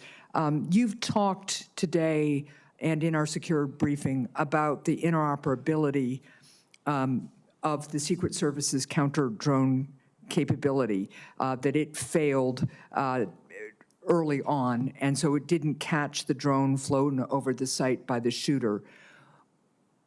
First, what changes you've addressed this a little bit, what changes is the Secret Service making to ensure that it has backup technology? But also, what efforts did the Secret Service undertake to coordinate with other law enforcement regarding anti-drone capability at the rally site? We're working to determine that right now, Senator. We're getting the redundancies in place. Counter UAS authority, it is a little complex. State and locals don't necessarily have this ability to do Right. that. And it does require coordination with the FAA because it does, Right. it could impact commercial Yep. travel. Okay, thank you. And Mr. Chair, I'm just going to follow up, and I think one of the things that you're hearing from a lot of folks, but I'm not sure we're really clear on yet, is how is it that somebody who clearly is arousing concern from law enforcement isn't identified as suspicious, and how is it that that information doesn't get to the president, the former president's detail? So I'll follow up in writing. Thank you. Senator Cornyn? Thank you, Mr. Chairman. Director Rowe, can you explain why the shooter's drone worked? Because there was no counter UAS present, sir. Well, you had a drone system, but you had bandwidth problems. The bandwidth apparently was adequate for the shooter's drone, but not for the Secret Service. Can you explain that? I have no explanation for it, sir. We also know that in a military context, electronic warfare or jamming capabilities are commonly used on the battlefield. Does the Secret Service have jamming capabilities or drones? We have drones, sir, and when it comes to, I have to be very careful about how I answer this one in an open forum. What I can tell you is that we have technical security measures, sir, to address, I think, what you're asking me. Well, the question is, can you take down a suspicious drone? Because this can be used not only for surveillance by the shooter, which obviously it was here, but also drones can be weaponized and be used as a threat to the president, or in this case, the President Trump. Do you have the capacity to stop a weaponized drone? What I will tell you, sir, is that we have technical security measures that we utilize at permanently protected sites. We also have the ability, in a limited fashion, at temporary sites. What I can tell you is that on this day, the counter UAS system had technical difficulties and did not go operational until after 5 o'clock. So in this case, the shooter had a rifle, but somebody who wanted to kill a president for a former president or a candidate for president would not need a rifle. They could use a drone, correct? It is a potential threat vector. So this individual was identified as a suspicious person. Can you explain to us when a suspicious person becomes identified as a threat? Well, I think it's also when a weapon or some other dangerous item is then presented. A rangefinder would not render someone a threat as opposed to somebody who was under suspicion? I think the rangefinder is what initially brought him to the attention of local law enforcement. And why would the president be allowed to take to the stage while a suspicious person had been identified and before the Secret Service or local law enforcement were able to investigate the circumstances? So at that time, Senator, suspicion had not risen to the level of threat or imminent harm. Well, you didn't, ultimately, that suspicious person did become a threat. Do you think if the president had been asked not to take the stage and during the time it took to investigate, to eliminate that suspicion, that wouldn't that have been the appropriate way to deal with it? Senator, it certainly is one way to do it. This is a challenge for law enforcement in general, is that being able to,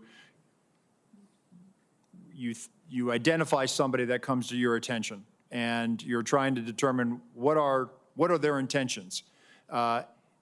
This is a challenge for law enforcement. The individual came to the attention for suspicion. He's on the outer perimeter adjacent to the secured site. law enforcement is circulating for him. But again, without additional information, at that point, we're not rising to the level yet where perhaps we should pull him off or delay him. And I'm just suggesting that maybe, just maybe, President Trump's appearance should have been delayed while that suspicion could be adequately investigated. But I've always thought of the Secret Service as the best of the best when it comes to their willingness to put themselves in harm's way to protect the life of their person they are detailed to.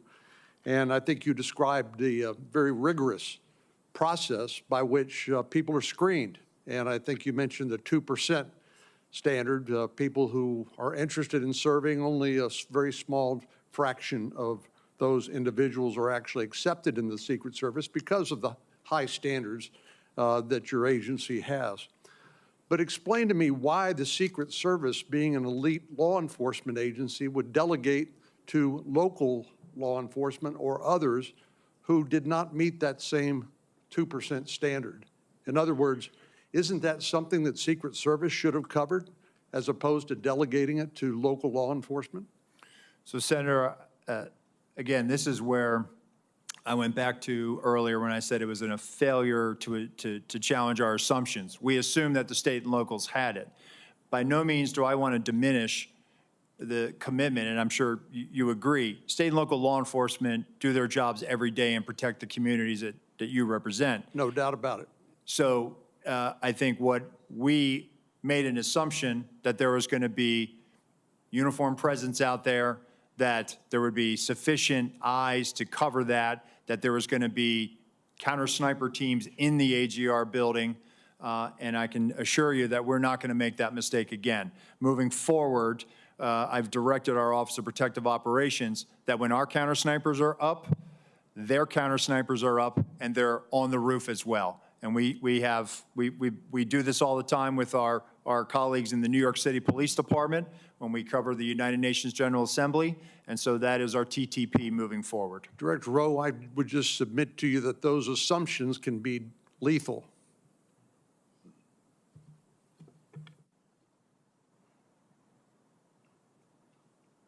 Senator Scott, you're recognized for your questions.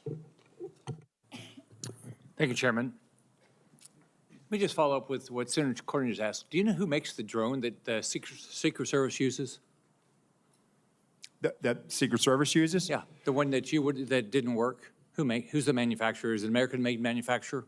I believe it is, Senator. I'll get to we'll provide that to you in a queue first, sir. So we talked about this the other day. There's not, in our, very few times in history do our presidents get shot at. So you know that this is something that the American public is very interested in. So as Senator Johnson said, there's a lot of questions being asked. I was at church Sunday, and 3 people came up to me and asked me if there was a second shooter. So there's all this information that's not, you guys are not responding to. When I was governor of Florida, I had 2 mass shootings. I had the Pulse nightclub shooting. I had the Marjorie Stoneman Douglas shooting, and we did 2 or 3 times a day, local, state, and federal law enforcement, FBI, everybody involved. We answered questions. What I asked you the other day is, why aren't you doing that? What you've allowed, what both of you have allowed, you've allowed the public to ask, assume the negative. And so, which I don't get. I think you should have been doing, and I think you guys should have been doing all along, at least once a day press conferences. I think that you've got to tell the public what's going on. Having a hearing is really nice, but how often are we going to do this? You're clearly not going to do it here for another month and a half. So I asked you the other day, why aren't you doing press conferences, and are you going to commit to doing press conferences? I think what you all said the other day, you're going to ask Secretary Mayorkas and Director Wray if you guys could do those daily press conferences and start giving the public information. What's the answer? So, Senator, that's why, one, I'm here today. I'm here today to provide information and answer those questions. And we are moving towards doing more frequent releases of information, and we are willing to do that press conference, and once we get through this hearing today, we are going to, in all likelihood, do one this week. Okay, so what's the commitment to the public that you're going to do press conference? I mean, are you going to, it's what, 17 days? I mean, the information, I mean, we are sitting 17 days into this, and I'm getting asked questions that I can't believe are true, but the public believes it's true. So what you all are doing is you're ruining your reputation, you impact the integrity of the federal government. It makes no sense to me. So are you going to commit to, are you going to do it once a month? I mean, both, and the FBI, the same thing, not just you. What did Director Wray say? Did he say you couldn't do it? Senator, if I may jump in here. First, thank you all for your guidance in this regard. And in fact, we haven't done something every day, no doubt about that. But, you know, we're focused from the FBI side on the investigation in part as we laid out here today. We actually, based on your guidance, we did a media engagement, not a stand-up type press conference just yesterday, and laid out in full everything that I've shared here, and even beyond that, just in the interest of time. But we are, because of the intense interest in this and the implications and the national importance, we've literally provided everything through media and through journalists and here, all of the information that we have derived from the investigation thus far. We remain committed to do that in full, answering any and all questions and sharing any and all information we obtain. Do you guys realize the value of going in front of the press and answering all their questions? I mean, you realize that if you don't do it that way, everything gets filtered. You get to put out all the information, and you should be providing. I mean, you should be every day say, this is what we know now. This is like Senator Johnson put together a timeline. You should have put together a timeline. You should immediately put out, this is what we know right now, and this is what we don't know. Like you've said, you don't know how the gun got up there, right? You've said it, but why have? That should have been out all along. Say, we're looking at it, it doesn't make any sense, we've done this, we've done this, we've done this. If you do, I mean, I just don't get it, why what you're doing. You're ruining, I've said this about the FBI. I mean, the people that work at the FBI, people who work at Secret Service, they're great people. You're a black hole. You lose the support of the American public because people don't believe you're being direct with them. So I completely disagree with your approach. I just want to finish. I've got like everybody else. I said I did a letter July 18th. I haven't gotten any answers yet. I want to put it into the record, and I'd love to get the answers to this because this is what the public is asking for. They want more information. They want to know what happened, who's going to be held accountable, and how we're going to make sure this never happens again. Thank you. Without objection, it'll be entered in the record.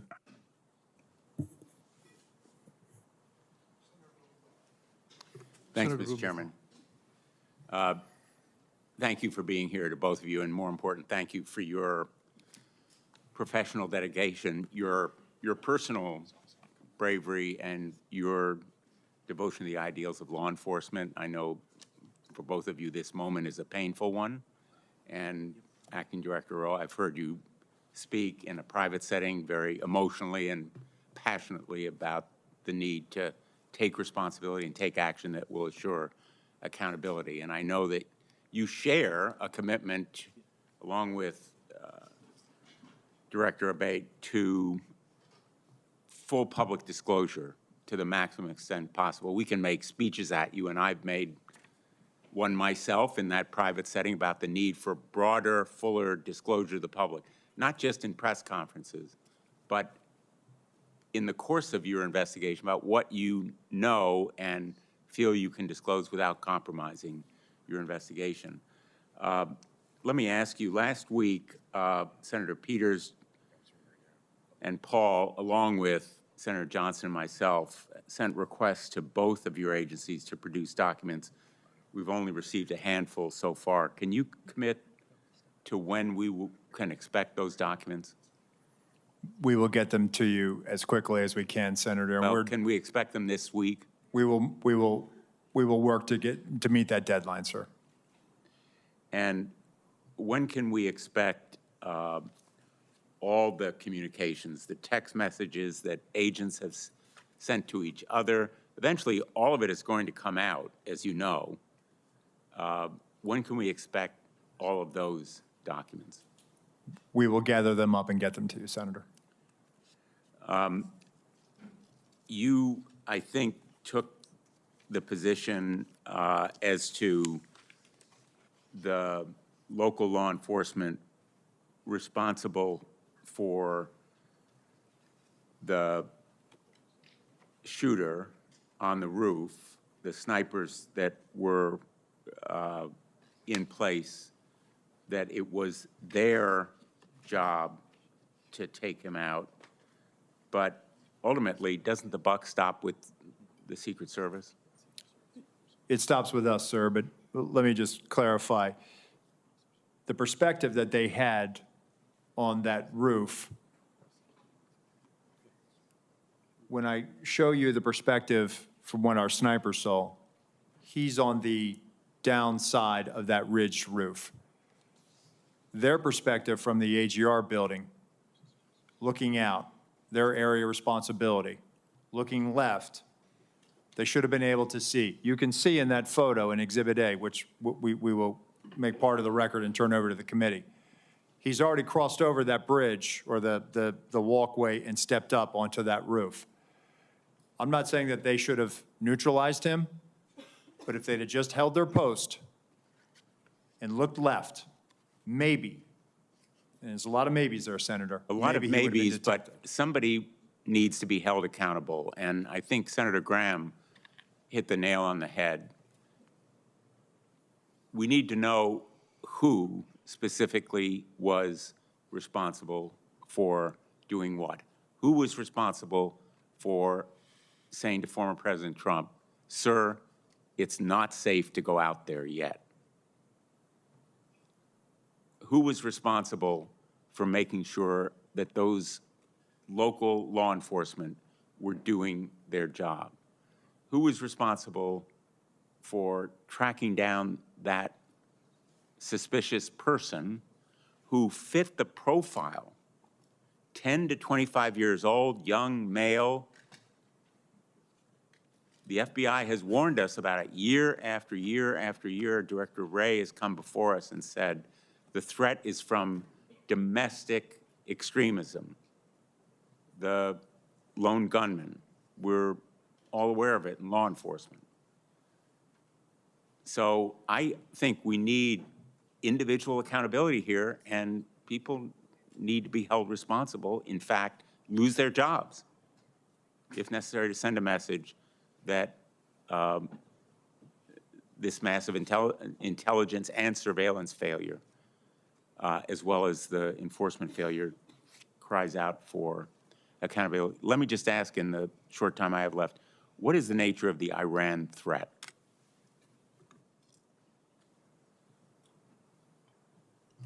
I'm sorry, Senator, could you repeat the question? What is the nature of the Iran threat, the threat to former President Trump that has been mentioned?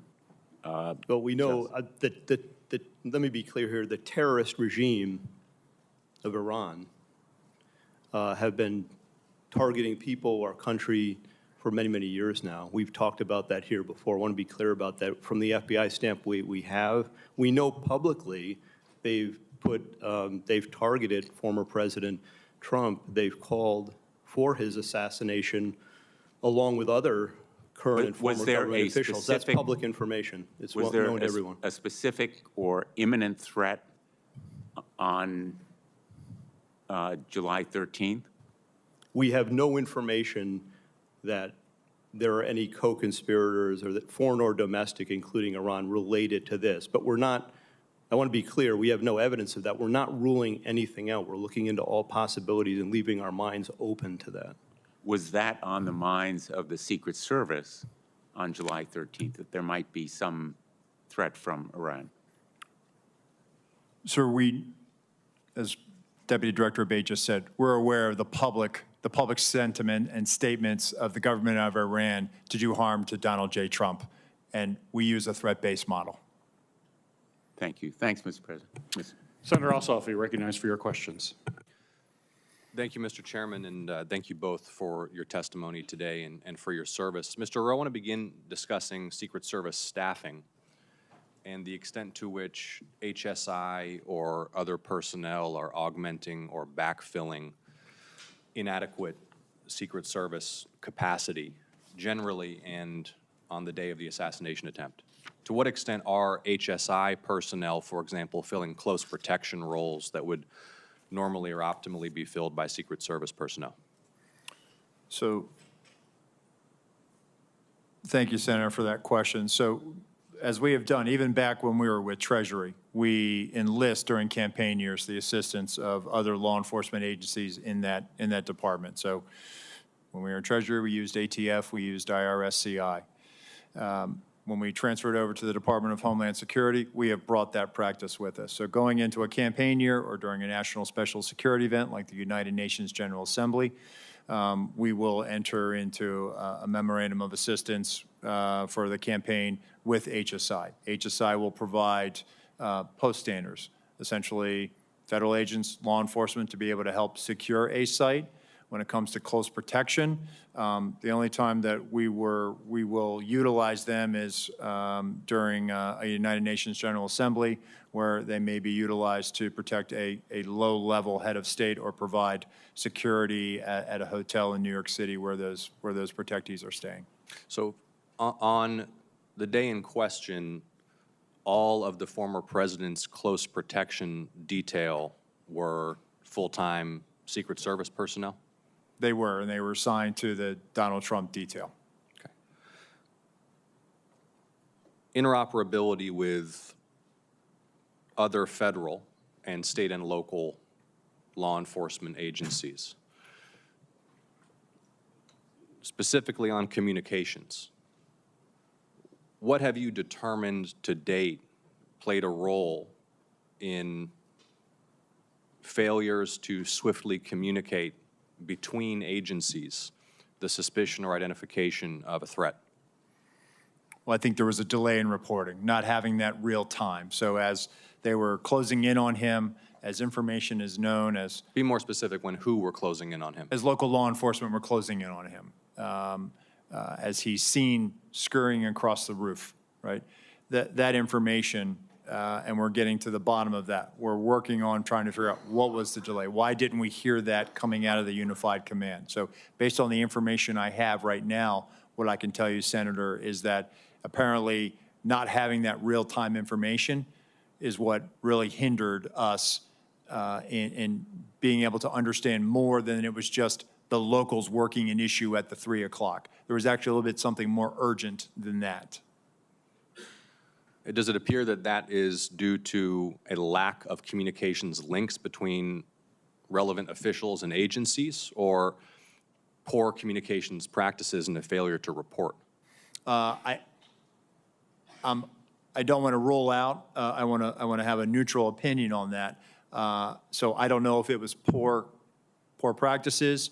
I can tell you that the interoperability, not being able to have that technical fix, which is a lofty goal to be able to do that, is something that has been a hindrance. But that's why we use a counterpart system. So there, in fact, is not the capability when an intergovernmental, interagency team is deployed to secure a site like this and to mount, if necessary, a quick reaction. There is not currently the capability for example, state law enforcement SWAT personnel or local law enforcement officers to communicate directly with Secret Service officers on site? So technically you could do it, but it would take a long time to get it done. And for a 1 day or an 8-hour operation, it requires a lot. And it would be months of planning, of knowing that we are going to go to this particular jurisdiction and that we're going to need your frequencies, the keys, and we're going to need to load you into our radios, and you're going to be needed to load it into ours, and vice versa. Right. Well, this presents potentially, I think, an opportunity for the Homeland Security Committee. I mean, not just in an executive protection context, but any complex incident response, any counterterrorism, any natural disaster context, the inability swiftly to link personnel from disparate jurisdictions at the local, state, and federal level is a vulnerability for the nation, is it not? I would think, and based on my experience, being able to talk to other agencies in real time certainly would assist in that response. Mr. Chairman, do I have time for one more question? No, yes. Thank you. I know others have touched on this. One of the things that's been most baffling to the public has been the failure to fully secure this structure, which even to a layperson's uninformed eye is clearly presents as a site from which an attack on the former president of this event could be mounted. And it had particular characteristics that made it even more of potential value to an attacker. Just walk us through one more time. Is there not an established doctrine or practice or checklist by which such sites are assessed for threat and determine whether or not to be within or without of the security perimeter? So, Senator, controlling high ground is something that is a must for us whenever we go into a location. Yeah. Well, I know we're all eager for more information on why that task was not completed in this case. Thank you for your testimony. Thank you, Senator Ossoff. Senator Lee? Why was President Trump allowed to take the stage at 6:02 p.m., exactly 17 minutes after multiple suspicious person reports were provided, complete with photos and information suggesting that the assailant had a rangefinder, something that ordinary people don't use in this kind of circumstance? Senator, again, it was suspicion, not weapon, or there was never communication of that there was an individual with a gun or threat or other bad intentions. How many suspicious person reports did you receive that day? I'll get back to you on the exact number, but there were other individuals that came to the attention of law enforcement that day. Would President Biden ever be allowed on stage under similar circumstances with an unresolved set of multiple suspicious person reports provided, including indicating that there was a rangefinder involved? Senator, I can tell you that a suspicious person on the outer perimeter with local law enforcement attempting to locate would happen, but I would need more information as far as whether or not we would allow the president to go on or off. Again, for us, it comes down to weapon, a potential threat.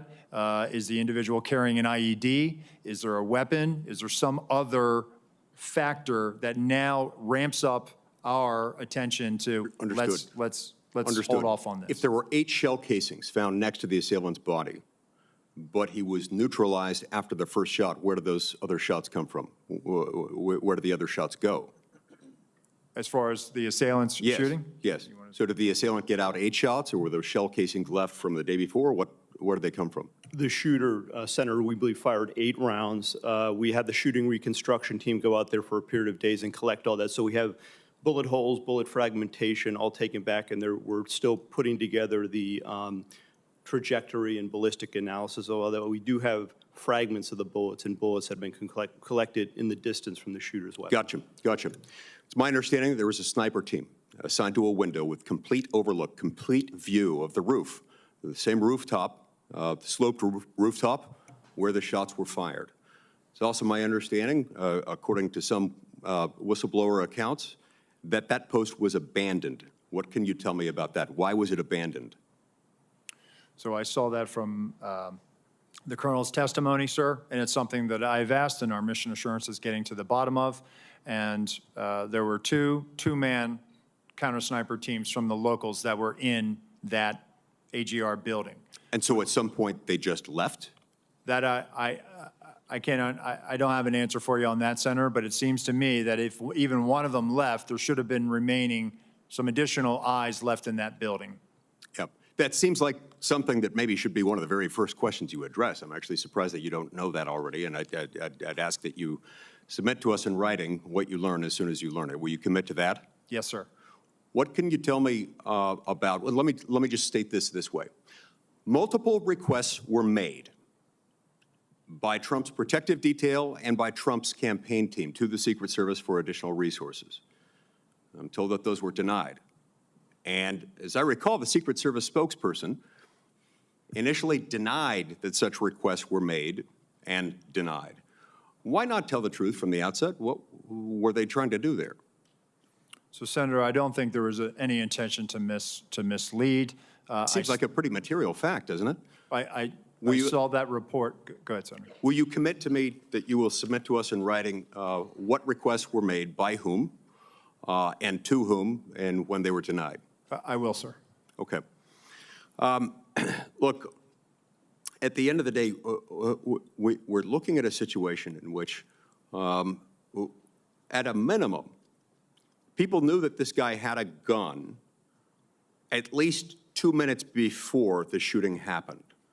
I want to know what you can tell me about what happened during that final 2-minute period, where a whole bunch of people in the crowd saw and were shouting, "He's got a gun." During that 2-minute period, perhaps at the beginning of it, the local police started to climb the rooftop, and there was at least 30 seconds after which local police were able to personally observe the shooter with a gun, had the gun pointed at him. What happened during that time period, and why on earth was President Trump not removed from the stage at that moment? So again, Senator, the reason why President Trump was not removed was, again, we did not have anything more than locals working an issue at the 3 o'clock. Wasn't determined as to whether or not it was the same individual or not, and there was no report of the same individual as what? The same suspicious individual. Right, but we've left the category of suspicious individual at that point. You've got a guy with a gun on a rooftop 136 yards away from the stage. You know that he's got a gun at that point. What happened during that time period that did not result in President Trump, his protective detail, being notified of that and him immediately being removed from the situation? Senator, what I will say, and then I'll turn it over to Deputy Director Abate. No information regarding a weapon on the roof was ever passed to our personnel. How is that even possible? Do you want to comment to that? Senator, again, I believe that information, and this is probably something my colleague can expound on, information that was in law enforcement, local law enforcement channels, but did not cross over and make it to Secret Service awareness. Senator, just to clarify the timeline, so the individual was first seen by law enforcement on the roof at about 6:08. We're still working to perfect the timeline based on the radio comms and all that. It wasn't until at 6:11:03 seconds, the officer saw him and called out his arm. That was the first sighting where he had the rifle on the roof, and then he... And that was relayed to the Secret Service Command Center at that point? My understanding is no, Secret Service, it was not relayed to them. It's a narrower time frame, though. It's probably about maybe up to half a minute between the time he's seen with the rifle and when the shots are fired. But there's still time. At that point, if there were an open channel of communication in which they were able to tell him, he's got a gun, take him out. You could still take President Trump off the stage. You could have him duck. You could have the shooter neutralized. Do you not have a channel of communication by which they can say, gun, take him out? So again, Senator, that information stayed in local channels and did not make it over to Secret Service. Did they not consider that relevant? You're saying that the local police didn't consider that relevant enough to pass along to the Secret Service? Sir, I think that they were in the midst of dealing with a very critical situation, and they articulated that over the radio, as I understand it. However, it was never relayed over to us. Thank you, Senator Lee. Senator Hawley. Thank you, Mr. Chairman. Director Rowe, can you put your first poster, your first demonstrative back up? Please put A up, please. Let's make sure everybody can see it. This is the photograph, I believe, that you took, your team took of the roof, the AGR roof. Yeah, that's the one. Okay, so from this vantage point, as the law enforcement who are in those windows, as they look left, they should be able to see the shooter clearly there on the AGR second floor roof. My question is, why is there not a Secret Service counter sniper on that roof? So, Senator, we're when we post up, our methodology is to look at things that can see in on our protectees so that they can provide that coverage. But why is there not a Secret Service counter sniper there with clear line of sight? That roof has a clear line of sight to the former president. Why didn't you put a Secret Service counter sniper there? the Secret Service's counter-sniper role is to neutralize those threats that are looking in on us from where the protectee is, not necessarily You think this maybe position. you might want to revise that protocol in light of what happened here? They were protecting the principal, and I think in The principal got shot. I understand that, sir. So do you think you might want to revise the protocol? Let me ask you this. Who was the lead site agent who made the decision to leave the AGR building completely outside of the security perimeter? Who was that? Senator, I cannot give you that name. This person is operational. They're still doing investigations. They're still doing protective visits. Have they been relieved of duty? Senator, they have not I know been their relieved name, of by the duty. way. Why have they not been relieved of duty? They are still cooperating, not only being interviewed by the FBI, but also by our Office of Professional Responsibility. And we will let the facts of the mission assurance and any further investigations play out. Isn't the fact that a former president was shot, that a good American is dead, that other Americans were critically wounded, isn't that enough mission failure for you to say that the person who decided that that building should not be in the security perimeter probably ought to be stepped down? Senator, I think you're using the word decided, and I think we need to allow the investigation play out to include. Who did make the decision then? If it wasn't the lead site agent, who made the decision not to put that in the security perimeter? Senator, you're zeroing in on one particular agent. I want to find out exactly what was the entire decision process. So I think I want to be neutral and make sure that we get to the bottom of it and interview everybody in order to determine if there was more than one person who perhaps exercised bad judgment. Well, sure. My question is, why don't you relieve everybody of duty who made bad judgment? So yeah, you're right, I am zeroing in on somebody. I'm trying to find somebody who's accountable here. And so you're telling me that the person who made the decision not to include this in the perimeter has not been relieved of duty. What about the person who's in charge of the interoperability of radio frequencies between local law enforcement and Secret Service? Has that person been relieved of duty? No, Senator, because interoperability is a challenge, is a greater challenge than just one person. On that day, we had a counterpart system. It failed As the spectacularly. person who made the decision to send Donald Trump onto stage knowing that you had a security situation, has that person been relieved of duty? No, sir, they haven't. Has the person who decided not to pull the former president off of stage when you knew that, in your words, the locals were working a serious security situation, has that person been relieved of duty? No, sir. Again, I refer you back to my original answer that we are investigating this through a mission assurance. And as opposed to zeroing in on one What more do you or need two to individuals, investigate we to want to find know? out exactly what the What more do you decision-making need to process investigate was. to know that there were critical enough failures that some individuals ought to be held accountable? I mean, what more do you need to know? What I need to know is exactly what happened, and I need my investigators to do their job. And I cannot, people didn't do their I cannot jobs. put my thumb on the scale. Otherwise, what do you mean put your thumb on the the scale? objective?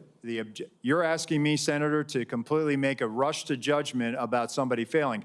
I acknowledge this was a failure of the Is it Secret not Service. prima facie that somebody has failed? A former president was shot. Sir, this could have been our Texas school book depository. I have lost sleep over that for the last 17 days, Then just like you fire have. somebody to And I will hold tell them you, Senator, accountable. I will tell you, Senator, that I will not rush to judgment, that people will be held accountable, and I will do so with integrity and not rush to judgment and put people I can't believe unfairly that you persecuted. are unfairly persecuted. Unfairly, We've got people sir, who are we dead. have to be able to have a proper investigation into this, Senator. You said earlier that you've got to make sure that your protocols are followed, and unless there's a protocol violation, people wouldn't be disciplined. I would just say to you, I don't really care that much about your protocols. I think if your protocols don't provide for the fact that when a former president is shot, when an American is killed, when other rally-goers, innocent people who just showed up on the day, when they are shot at and critically wounded, if that isn't a protocol violation prima facie,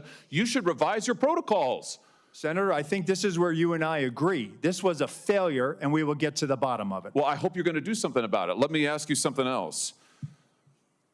The Real Clear Politics reports this morning that you were directly involved in denying additional security resources and personnel, including counter-snipers, not just to this event, but over the last 2 years, that President Trump's team repeatedly asked for these additional resources, and you personally were involved in denying them. Is that true? Senator, as I stated earlier, that is not true. So you never denied any resources to former President Trump's team? No, not me. No, sir. And you weren't involved in any of that? You were never involved in the decision-making? No, sir, I was not. Let me ask you just one or two other things here quickly.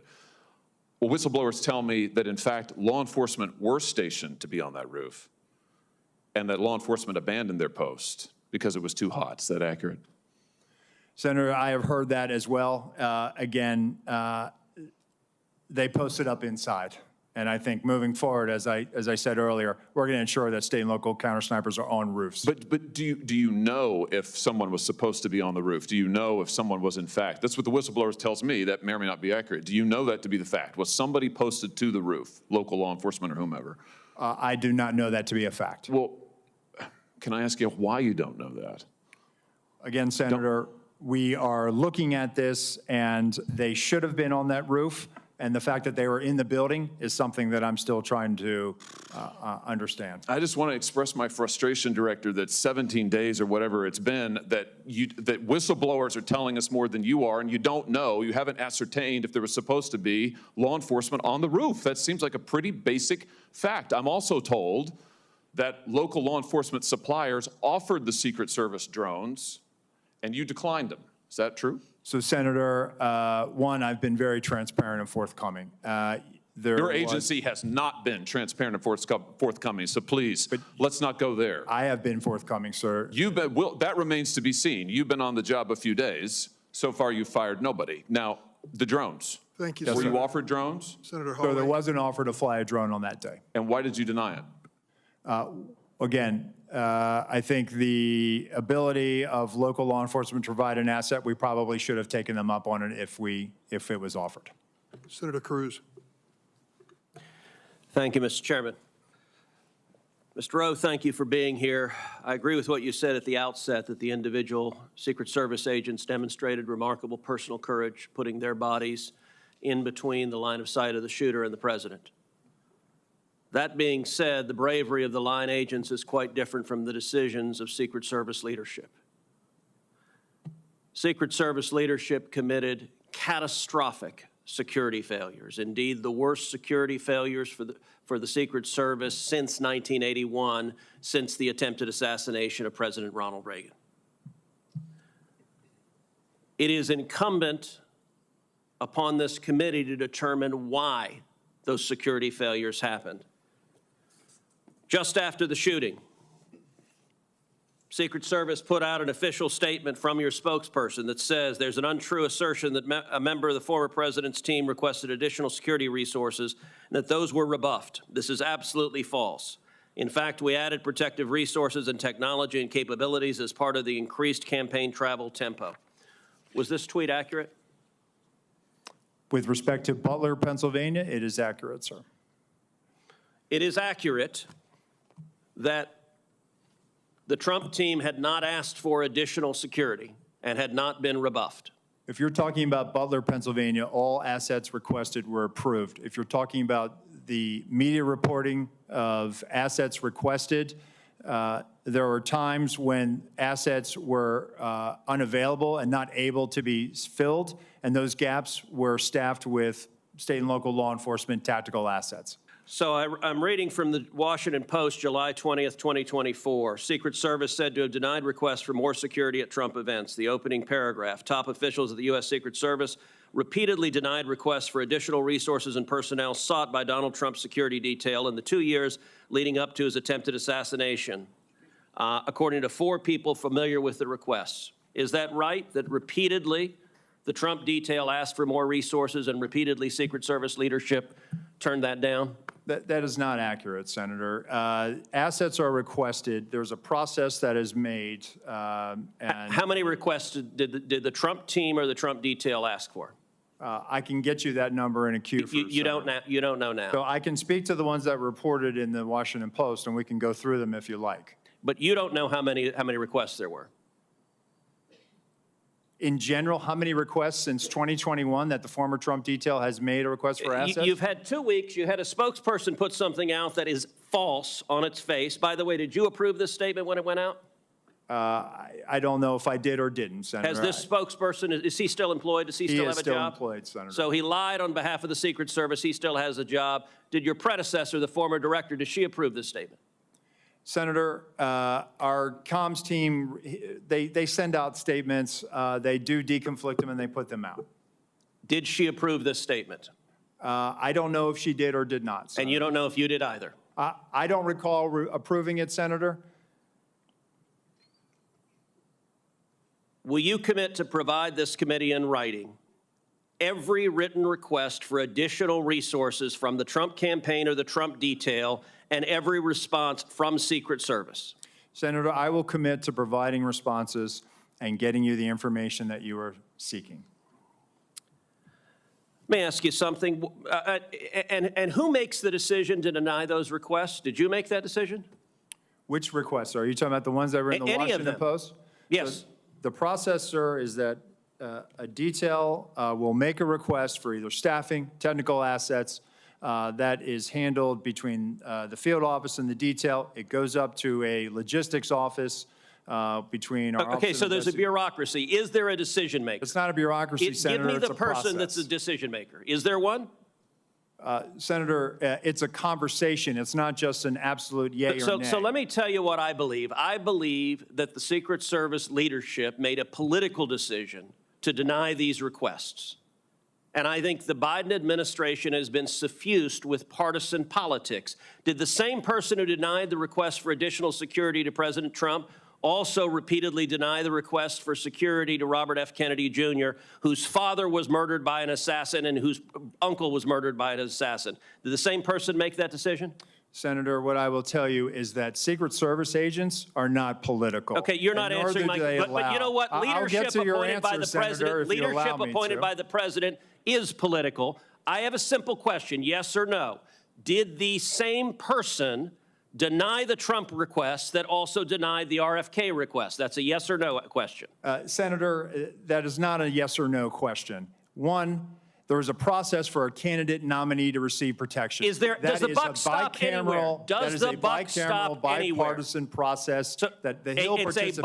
bicameral, bipartisan process. What camera? For a candidate, You for are a not a candidate Congress. You don't protectee, have a camera. Mr. Kennedy submitted a request that was referred over to the CPAC. Okay, you're refusing to answer the question. Let me ask, because the failures on that day were catastrophic. By the way, is it true that on the day of the Butler event that Secret Service transferred agent from President Trump to the First Lady? No, sir, that's not true. That's been widely reported. It's not true. There was one airport agent that actually went on the manpower request for the Trump detail. They handled the arrival at the airport What for is the First Lady. What was the and relative size of the Trump detail compared to the detail that is assigned to the President or the First Lady? Senator, the former president travels with a full shift, just like the president. What's so the exact same size? Is that your testimony, that President Trump had the same size detail that President Biden has? On the day of in Butler, the agents surrounding him, it is the same number of agents surrounding the president today. There is a difference between a sitting president who also not only Hold on, you're using president in a way that is not clear. Is it your testimony that in Butler, Pennsylvania, Donald Trump had the same number of agents protecting him that Joe Biden has at a comparable event? I'm telling you the shift, the close protection shift surrounding. That's a yes what or you no. asked me, Senator, and I'm trying to answer it. You are not answering it. Is it the same number of agents or not? Senator, there is a difference between the sitting president of the United States. Then what's the difference? The difference? 2X, 3X, 5X, National 10X? Command Authority to launch a nuclear strike, sir. I'm not there are other asking. assets How many more travel with agents? the president that the former president will you are not get. refusing to but answer the number straight. of Secret Service Sir, agents protecting him. Stop interrupting me. Go ahead, You Senator. are refusing to answer clear and direct questions. I am asking the relative difference in the number of agents between those assigned to Donald Trump and those assigned to Joe Biden. I'm not asking why you assign more to Joe Biden. I'm asking, is the difference, is it 2X? Is it 3X? Is it 5X? Is it 10X? Senator, I will get you that number so you can see it with your own eyes. Senator Marshall, you're recognized for your questions. Thank you, Mr. Chairman. Director Rowe, there was probably 10 buildings within sniper range of President Trump on that afternoon. Why was the building being used by the sniper not in the security zone?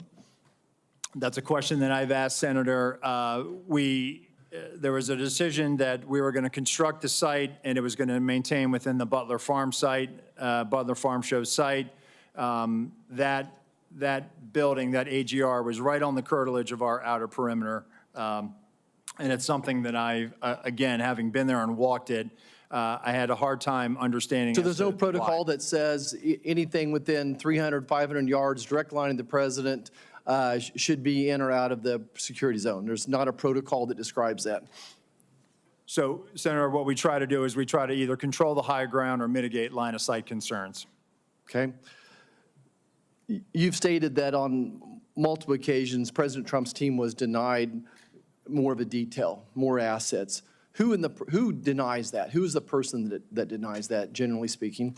So, Senator, there's a process. Again, there's a conversation had with the detail. There's got to be a buck stopping. There's got to be someone. Who is the person? Is it a level within the D.C. agencies? Is it someone in the Pittsburgh office? Who denies that? It has nothing to do with the Pittsburgh office, Okay. sir. It is a conversation between not only the detail, the field office, but also. I don't want to know the conversation. I want to know who makes the decision. The decision, sir, is it's our process between the Office of Protective Operations and the Office of Investigations. Is there a title for this position? It is called we affectionately call it the War Room, and it's where all of our logistics files into.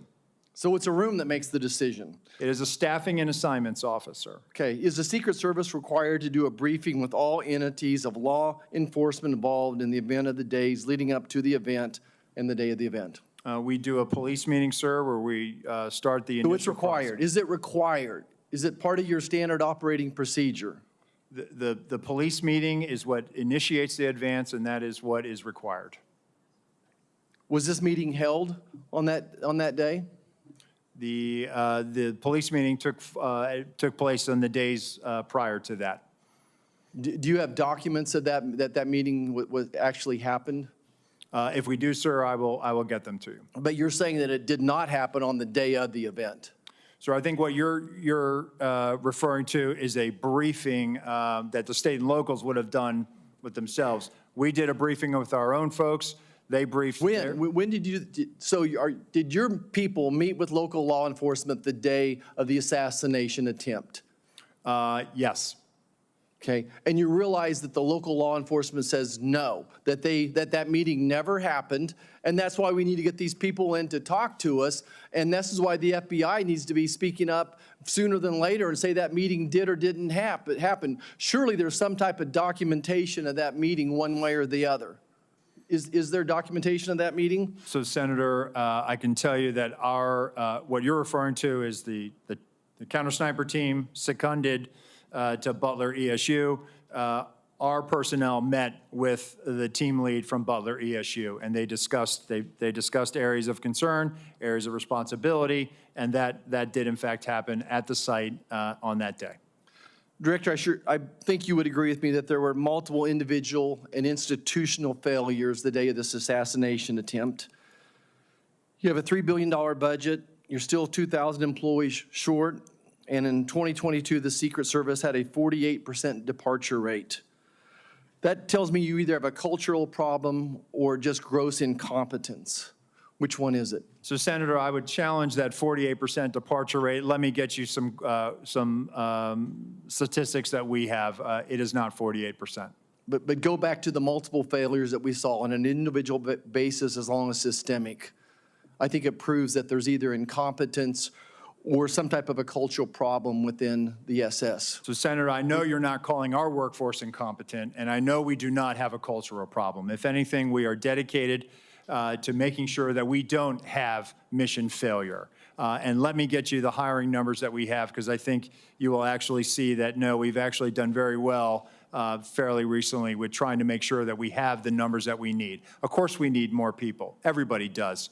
But let me get you those numbers, and I think let your own eyes Would you see also disagree with me when it's reported that almost 50% of the rank and file officers don't trust leadership within the Secret Service? Senator, I think it's the right of every worker to talk bad about their boss. Thank you. I yield back. Senator Hirono, you're recognized for your questions. Thank you, Mr. Chairman. Clearly, there is a lot that the Secret Service has to answer for in this stunning security failure. But I do want to follow up on Mr. Abate's testimony that an online profile of the shooter may have been found, and you said it contains anti-Semitic and anti-immigrant postings. Can you elaborate? Have you found anything further in the shooter's profile?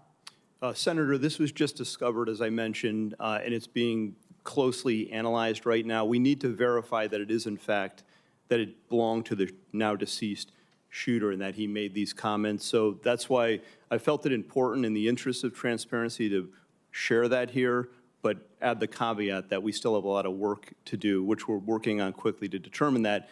It's of importance, I think, because if it is, in fact, the shooter that posted these comments, it's the first real indication where he's expressing what are described as extremist views and talking about political violence. I take it that once you determine that it was in fact the shooter who posted these kinds of comments, that you will let the public know as well as this committee?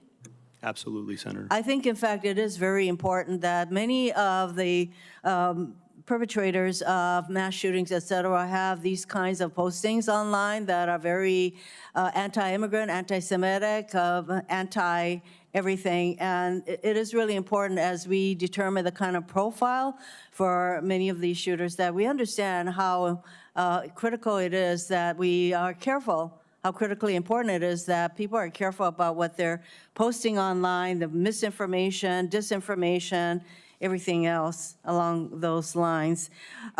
This is for Mr. Abate once again. What kind of firearm, what kind of weapon did Crooks use in the assassination attempt? This was an AR-15 style rifle manufactured by a company named Panther Arms. And once again, many of the persons involved in these kinds of mass shootings use this particular kind of weapon. We know from similar hearings that the Judiciary Committee has had that we are a nation awash in guns. In your view, shouldn't we be doing more to prevent the easy accessibility of these kinds of firearms in our country? Senator, we're focused on collecting the facts here, and I'm not going to comment on something like that. Well, I know that that there is a hesitancy to ask about firearms and all of that, and I should think that as a law enforcement person that you probably have some opinions along those lines, but you don't want to articulate what to many people in our country. There's a causal factor here, the easy accessibility of guns. And I want to ask that question because I think it's important that the American people understand that, we are a nation that is awash in guns, and we have more mass shootings than any other country, and yet we have been unable to pass the kind of laws that prevent these kinds of firearms to be easily available, that we have not done enough to promote gun safety in our country. And Mr. Chairman, I wanted to articulate that as the elephant in the room that nobody wants to address, including apparently our law enforcement officers.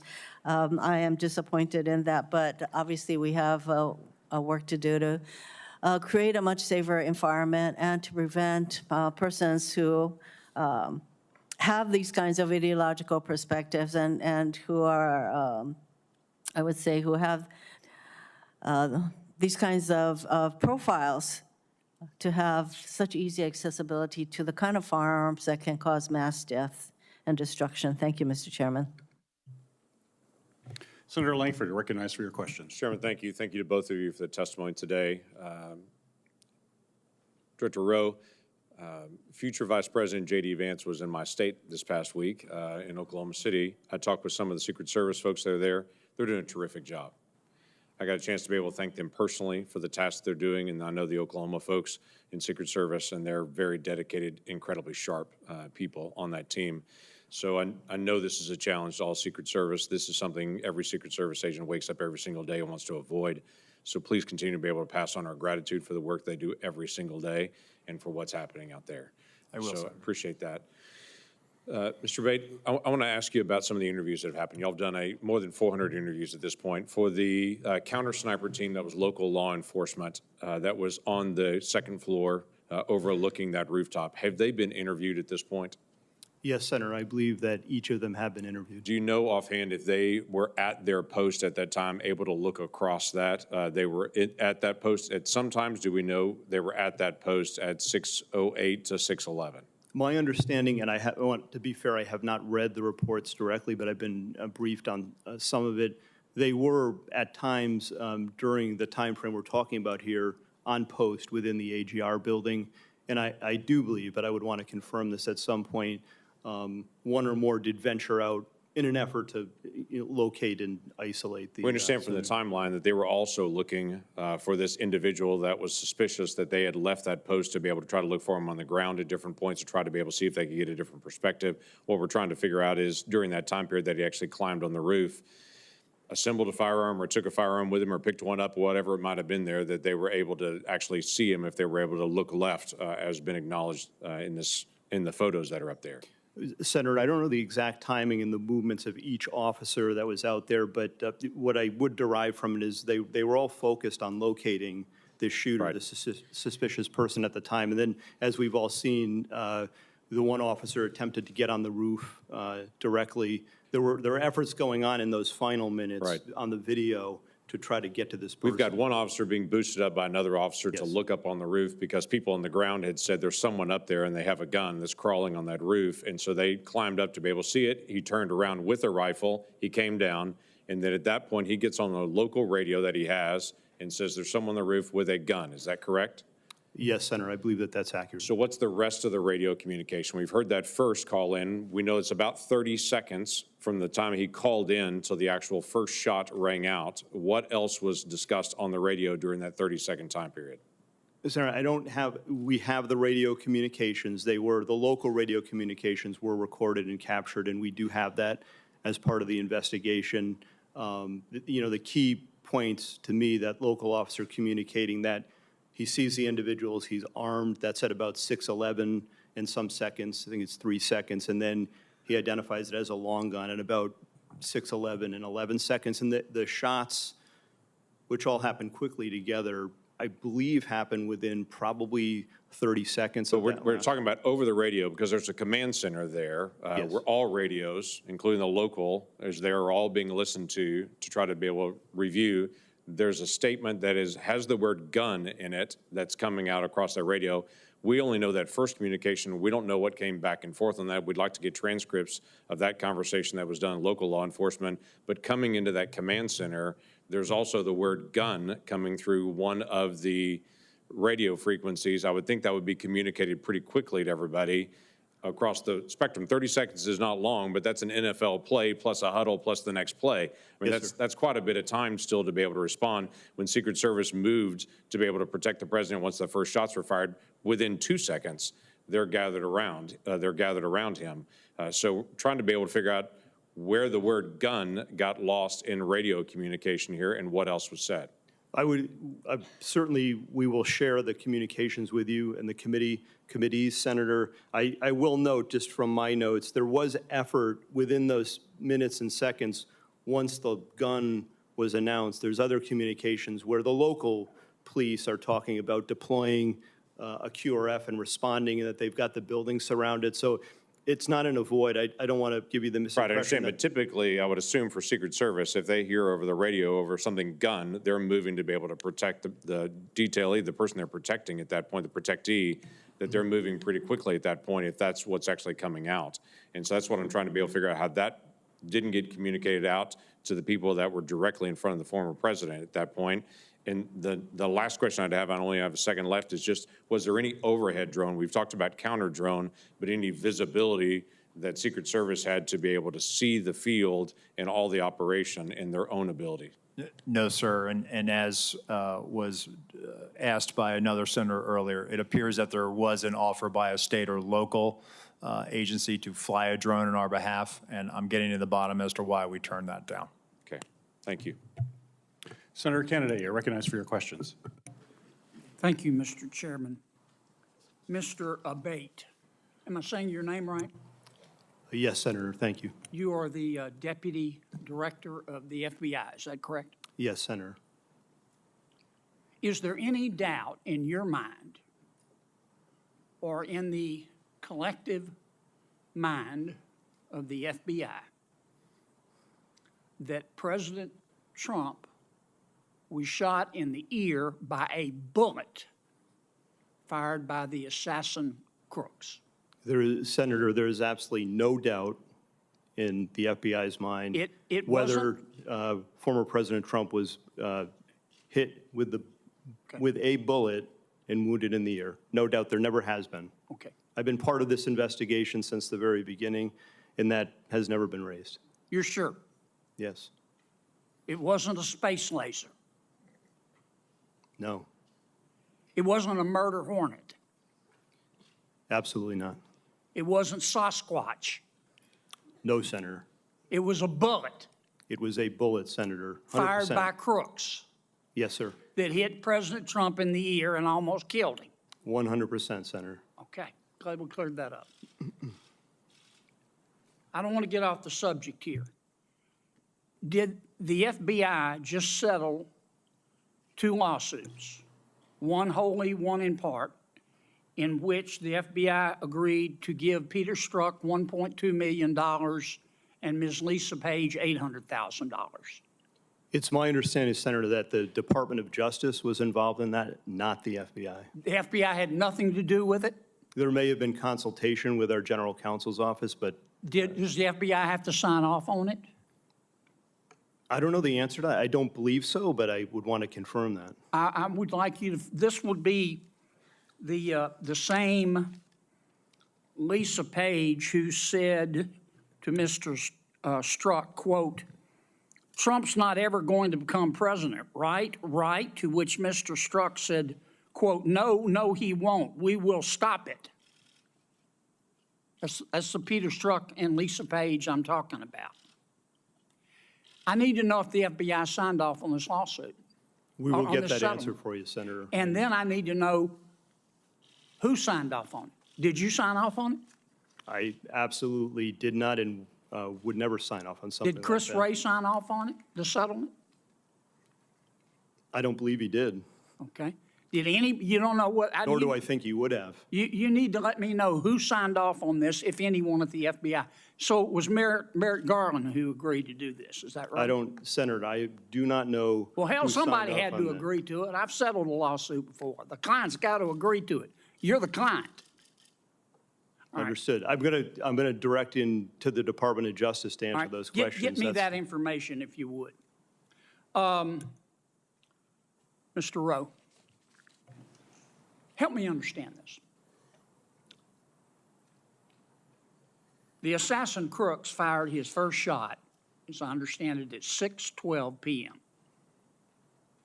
He was about 150 yards away. It's been reported that the snipers, the government snipers, saw him on the roof 20 minutes before. Not 2 minutes, 20 minutes before. Is that correct? Senator, that's first time I'm hearing this. That is not correct based on the information I have right now, sir. Well, when did the FBI snipers see him on the roof? Just Secret Service sniper, sir. I mean, I'm sorry, you're right. that's an Secret insult, Service sir. sniper. No, I'm just kidding. I understand. I apologize. When did the Secret Service snipers, one of whom ultimately shot the assassin crooks, first see him on that roof? So, sir, immediately upon the shots being fired, our snipers. I know that, but when did they first see him? You got a guy lying on a roof. Yeah. You got snipers in an elevated position. They can look down on the roof. You got the guy lying there with a gun pointed at the former president of the United States. And I'm just, and they shot him. Good for them. He's now dead as Woodrow Wilson, and that's a good thing. I'm sorry. God forgive me, but it's a good thing. But when did the snipers first see him? As soon as he presented himself as a target and a threat to the president, sir. And when was that? He fires initially a volley, I believe it was 3 shots. No, he fired at 6:12 p.m. Yes, sir. Okay, that's the first shot. So within 15.5 seconds of the Here's first what- shot, he- he's Here's what neutralized. people are asking. Yes, sir. He was up, Crooks was up there. The snipers at some point saw him, Yes, sir. our snipers, because they killed him. Yes, sir. When did they first see him? It has been reported repeatedly that the snipers first saw him 20 minutes before. That's more than a quarter in an NFL football game. Yes, sir. You don't know the answer? So to I do that? know the answer, sir. I'm telling you that, What is the answer? no, When they did not see him. They only They saw him. never saw him? No, sir. Well, They did not. how could they not see the guy? How could they not see him? They're in an elevated position. They're checking rooftops. They're looking around. Yes, sir. There's 2 government snipers. How could they not see him? There he was, big as Dallas, lying there with a gun pointed at the president. How could they not see him?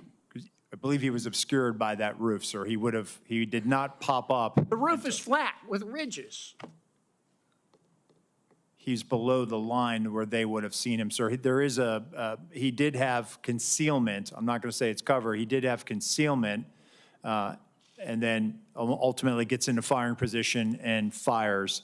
And within 15.5 seconds of his first shot, he's All neutralized. right, I've gone way over. You gentlemen need to answer these questions. Mr. Deputy Director, get me that information about those lawsuits. Senator Rosen, you're recognized for your questions.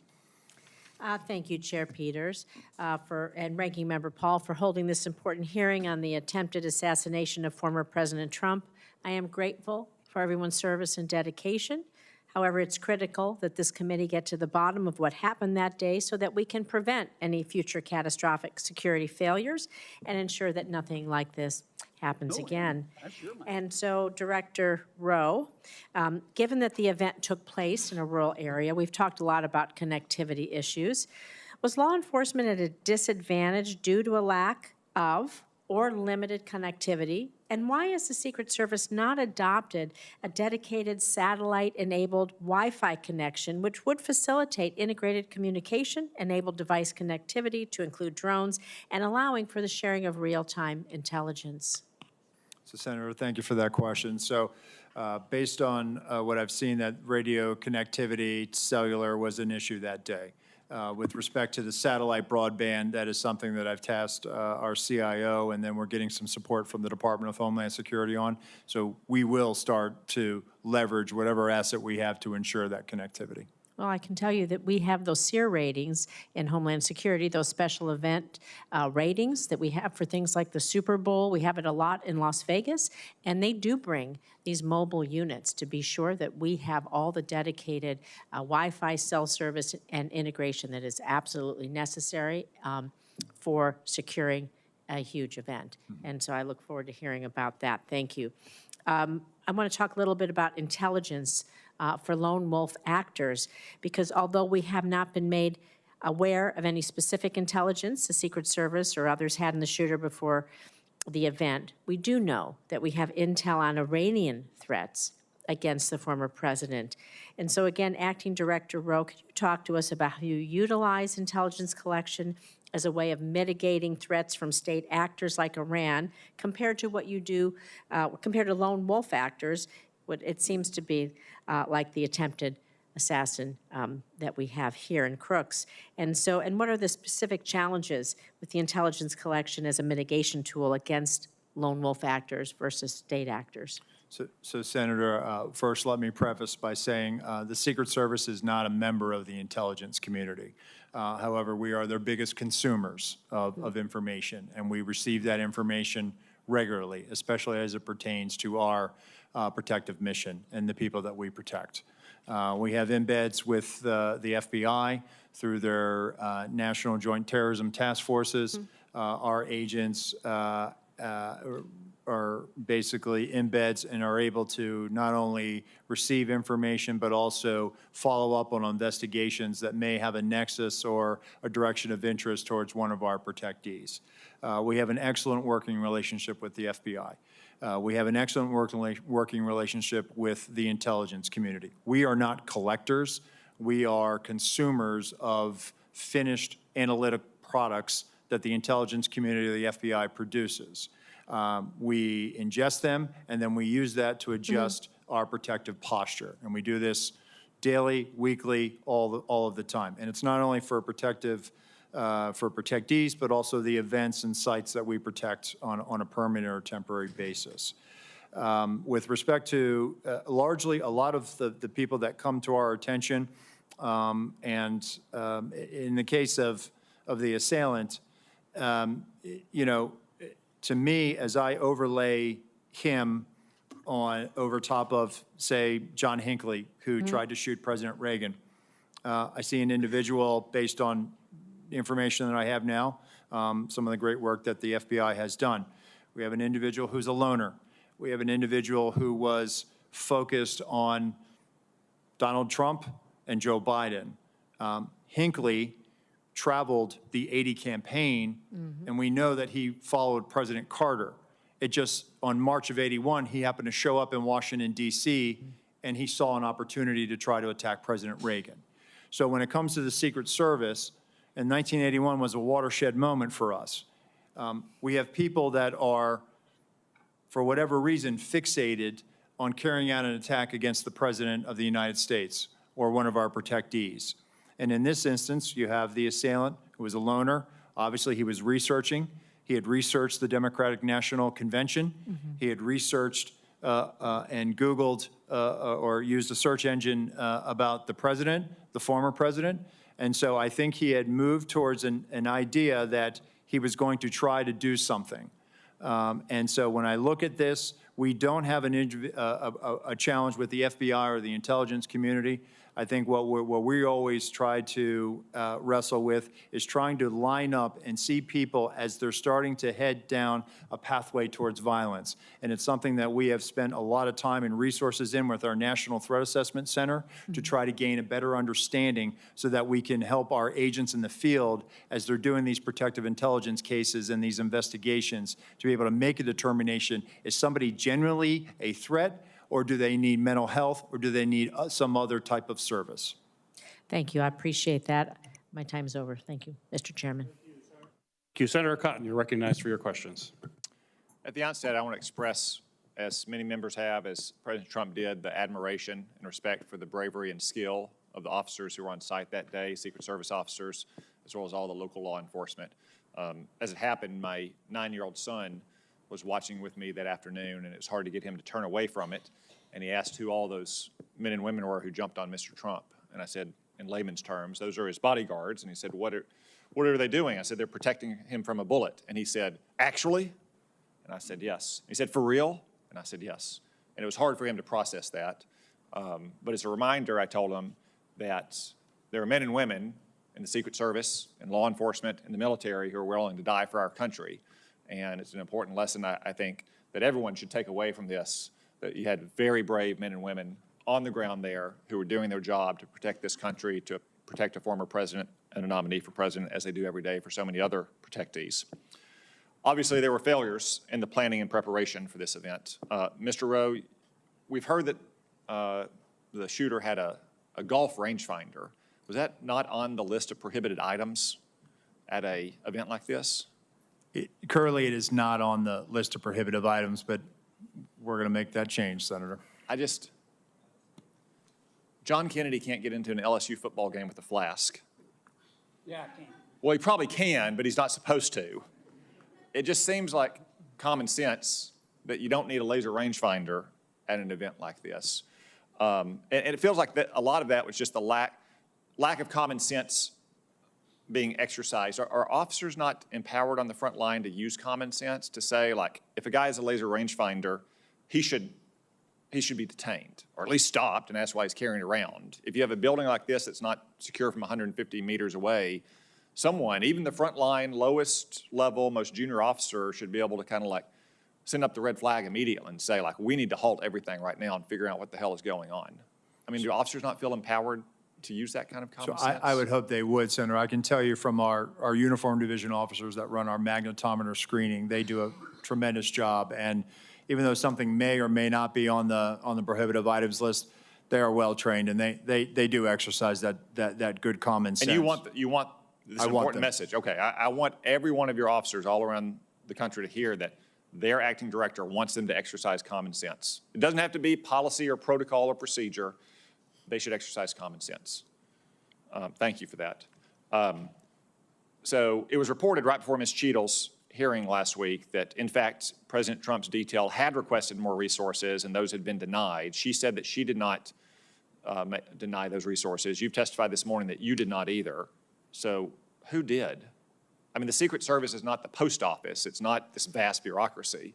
Right. Like, I'm not surprised to hear that you knew the counter sniper. It's a small agency, and you have a lot of career officers. Like, surely you've gotten to the bottom by now of on whose desk this request landed and who denied it. So, Senator, sometimes when they make a request, they may not have the asset available. For example, there may be, instead of, the detail may say, hey, we want 15 magnetometers.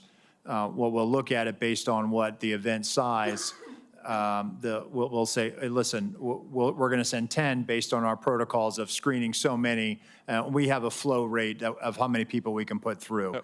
When it comes to a counter sniper or something like that, because I know that's been the subject of some media reporting where they have requested counter snipers. We do have a finite number of counter snipers. And so what we try to do is if we cannot fill that asset, and that's where we'll say, hey, we can't fill this assignment. However, through the field office, they will use local law enforcement resources. And so in those situations, for example, in the one that has been the subject of a lot of reporting with Pickens, South Carolina, they in fact did use local assets to be able to do that. And there were 3 counter sniper teams. One of them was formerly with the Secret Service Uniform Division. And so they actually used the same practices that we use. So it's not that there was a drop in the capability. They actually used the best practices that we would use. So the asset may be denied by Secret Service between the war room and that conversation with the detail in the field, but it doesn't equate to a vulnerability or a gap. Okay, one final question about the Iran threat. As you know, Iran made credible threats against several former Trump administration officials, many of whom still have government-provided security details to this day. Ms. Cheadle removed Secret Service protection from Robert O'Brien last year. Were you involved in that decision? So, Senator, he was a memorandum protectee, meaning that the president authorized protection for him. We do not weigh in on who gets protection. Why? So you're still protecting some others. I won't reveal their names. You are still protecting others, and other personal security offices in the federal government are protecting others. Other officials don't reveal their names. Like who made the decision that Robert O'Brien no longer needed a security detail, despite Iran's ongoing credible threats? So I can tell you, sir, it wasn't the Secret Service. We don't factor into that decision. Can you take a look at why that happened now that you're in charge and consider the possibility that he might still need that protection, given all of his counterparts in the Trump administration still have protection? I will do so, Senator. Go ahead. No, you go ahead. Go ahead. I would have said, like, again, I'm not going to reveal the protective details, but I'm pretty confident that the agency can get this done. And I think it needs to get done if you look at the kind of ongoing threats that he and all these others face. Yeah, I will, sir. Despite all the resource constraints we've talked about today, he's not the president of the United States. He doesn't have an 18-car motorcade, nor do any of the others. I think he needs that protective detail. And now that you're in charge, I'm asking you to take a new look at that and also talk to your supervisors inside the department about whether you can spare just that small, limited amount of resources, okay? Senator Welch, you're recognized for your question. I will, sir. Thank you very much. You know, there's, first of all, thank you both for the tremendous work you do and for all the folks behind you and under you. So thank you for that. I kind of want to follow up a little bit on Senator Cotton. You know, there's 3 issues that been raised. One is the selection of who gets protection, and you've addressed that just now. The other is whether it's a budget issue, which I don't necessarily think it is. But then there's the operational question. Was this an operational failure? And it appears to me that's where the focus should be. And one of the issues on the operations is the capacity of people who are part of the team, both Secret Service and also the local law enforcement, their capacity to act on what they see. And this is what Senator Cotton, I think, was talking about with common sense. You know, you mentioned that the sniper was authorized immediately to act. He wasn't checking in with anyone, right? And he took out the shooter as quickly as he could. But according to the timeline, you had local law enforcement captured 2 photographs of the shooter at 5:10. At 5:32, local law enforcement officers spot a suspicious person who turned out to be the shooter with a phone and a rangefinder. At 5:46, the alert was so significant that snipers text photo of the shooter from where he was initially spotted to the USS lead sniper. I mean, how is it that where you had these experienced law enforcement people who understood the gravity of the responsibility of protecting the presidential candidate, the former president, none of these actionable observations resulted in action? I'll direct that first to you, Deputy Director Abate. Thank you, Senator. From the FBI standpoint, we're simply collecting the facts. We've interviewed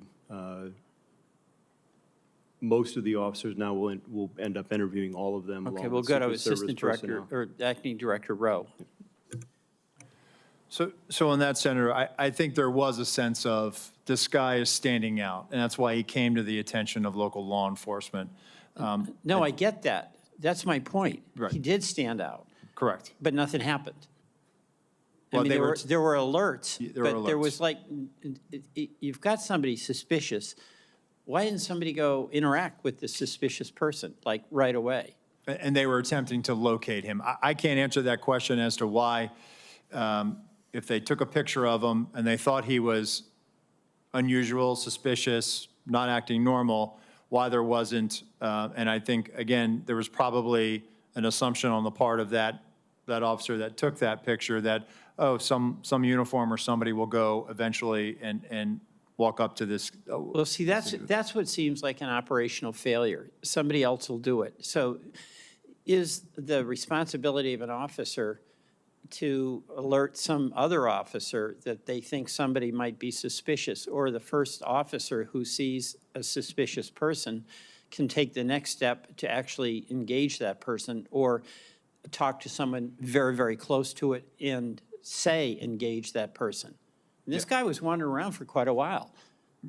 He was. I can't put myself in the mind of that officer. I'm not asking you to do that. I'm asking, this is operationally, how does the process work? Okay, so that is the job of the leaders as opposed to the officers. Are they empowered to act immediately upon the observation of someone who looks very suspicious, particularly when they've got the rangefinder, they're in a place where it really wasn't about seeing the rally. It was, as we see, it was a place where you get a good view of former President Trump. I mean, that is a leadership issue, right? So, Senator, that officer didn't work for me. That was a state and local officer that made that observation, took that picture. So I can tell you from the Secret Service perspective, and we do this routinely, is that when people come to our attention, we locate them, we go up, we do a field interview, or we try to do a consensual encounter. That's the operational thing I'm talking about. If you do it within Secret Service, you all are in charge. And you are relying on local law enforcement assets, those folks, and they did their job here up to a point where they identified this person, passed information along, but nobody acted. The empowerment to that local officer, I would think, has to come, be transmitted through the Secret Service, maybe in the earlier briefings, but where you say, folks, you see somebody suspicious, you engage that suspicious person. I don't disagree, Senator, and it goes back to my comments at the beginning of the hearing that we need to be very direct to our local law enforcement counterparts so that they understand exactly what their expectations. I yield back. Thank you very much, Mr. Chairman. Thank you. Senator Tillis, you're recognized for your questions. Thank you, Mr. Chairman. Mr. Abate, Mr. Rowe, thank you for being here. Mr. Rowe, do you have a picture? I was watching your testimony earlier. Do you have a photograph of the vantage point from the Secret Service snipers? I do. I believe that's C. And there were two, is that correct? Yes, sir, stage left and stage right. Okay, and I don't know if you have a vantage point of both of them or not. I know you had one for the one who ultimately shot the. That's the vantage point of the sniper who neutralized the assailant. Okay, well, is it a similar vantage point for the other? Would they have also been impaired in terms of actually seeing him until he popped his head up? So the sniper on the stage right side, Yeah. Senator, they had an obstructive view because of that tree. They had an obstructive view. Okay, so well, the one thing, this discussion that I don't believe that a sniper saw someone on the roof 20 minutes before just doesn't make sense to me. It sounds like the one who took the shot probably saw him for the first time about a split second before he pulled the trigger. Is that? That's my assessment, Senator. Well, first off, I'd like to clarify the requests that have been made of a lot of people so that we get the information in a good form. I think it would be helpful, at least all the way back to, I think, November 5th of 2022, I believe, when President Trump announced that he was running for re-election. I think it'd be helpful if we could just get a matrix of any request for additional security, the resolution of that request. Was it honored? Was it denied? Was it downsized? If you could give us that, I think that that's going to be the best way versus giving us mounds and mounds of paper.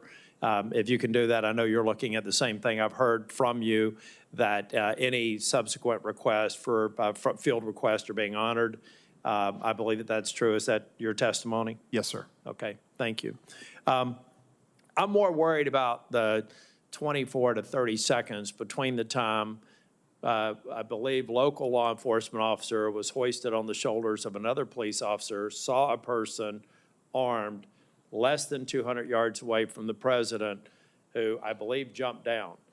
What happened in those 24 or 30 seconds? I mean, obviously, there's no such thing as a panic button. The first thing you'd think is you had panic, you cover the president, get him off stage. None of that happened. What happened? Is it just, did I hear a text message? What actually happened in the 30 seconds where a law enforcement officer knew that a gun was pointed in the direction of the president from a fairly short range? What actually did those folks who did have knowledge of exactly what was happening and could probably infer what was about to happen, what did they do? And Mr. Abate or Mr. Rowe, either one, based on your interviews. Thank you, Senator. From the interviews, the officers in the immediate vicinity were operating with urgency at that point to get to this person, but he was on the roof. The officer who had looked over the edge, based on what I've been told, the shooter turned toward him with the rifle. That's what the officer observed. So he was under threat himself in that second, so he had to retreat and step down and get back to the ground in order to protect himself and keep him safe from potential rifle fire. But once he got to the ground, along with the other officers, there were Butler County local officers, Pennsylvania State Police. They were moving around trying to find some way to get to this guy. We've got an operational problem here because we had more than 20 seconds to have somehow cut through all the crap and the communications, whatever impediments there were, have to be removed. I mean, it's pretty clear to me. First off, that law enforcement officer, I love law enforcement. I wear the back of the blue pin every day. They do great work. Secret Service did phenomenal work on the stage. But they failed because their job is to protect the public. And they needed to put themselves in harm's way to stop him. Now, I'll let the interviews go through, but there was a massive failure. There were at least 2 law enforcement officers that knew a guy was about to pull the trigger at the president. And, I'm just not really happy with the fact that we couldn't have communicated, covered President Trump, and tried to secure the situation. I'm going to let the investigation go through, but I think it's go forward. I think it's very important to point out that we can't let a scenario go in the future where 20 seconds can lapse when a law enforcement officer within 2 football fields of a former president of the United States has material knowledge that somebody's about to get shot at on stage, and we don't have instantaneous response. You know, in the old days, maybe you just shoot a gun in the air. I know for a lot of reasons why they didn't do that, but there had to be some way to actually diffuse that situation. It didn't happen on July the 13th. I just want to end by saying, Mr. Rowe, I think you've been forthcoming in your answers. I know you're frustrated. I've seen you twice now. You're clearly embarrassed by what happened. You don't think there's any reasonable explanation. And to my colleagues who are worried about communications, they should spend time in their local government and state legislatures to understand just how bad communication is between law enforcement and first responders. We need to invest in this infrastructure. That was also a part of the failure. But if you can please get to me and get to this committee a chronology of requests, accepted, denied, and the reasons for, I think that's going to be very helpful. I will, Senator. Thank you. Thank you. Senator Blackburn, you're recognized for your questions. Thank you, Mr. Chairman. Thank you to each of you for your patience and for being here today. Director Rowe, I want to come to you first because a counter sniper has decided to speak out about the culture at your agency, and I think it is very telling. And he sent an email, and I'm going to quote from that. If this agency needs to change, and if not now, when? The next assassination in 30 days? But here's what I want to talk with you about, because in this email, he says, and I'm quoting again, the motto of the USSS is CYA. And every supervisor is doing it now. That's the end of his quote. So you're the guy in charge. And you're one of those supervisors. You've been a career guy there at the Secret Service. The public has lost trust in the ability to execute the mission, to protect. And I want to know how you feel about the fact that employees in your agency are worried about covering their behind and not worried about protecting a former president. Thank you, Senator. So I am hurt by that email, but not in the way you think I'm saying it. I'm hurt because my people are hurting right now. We need them. Then why did somebody delete the email? I'll get back to you on that, Senator. The agency deleted the email. But may I address your question? Yes, please. And I will get back to you as to whether Yes. the email was deleted or not. My agency is hurting. Emotions are raw.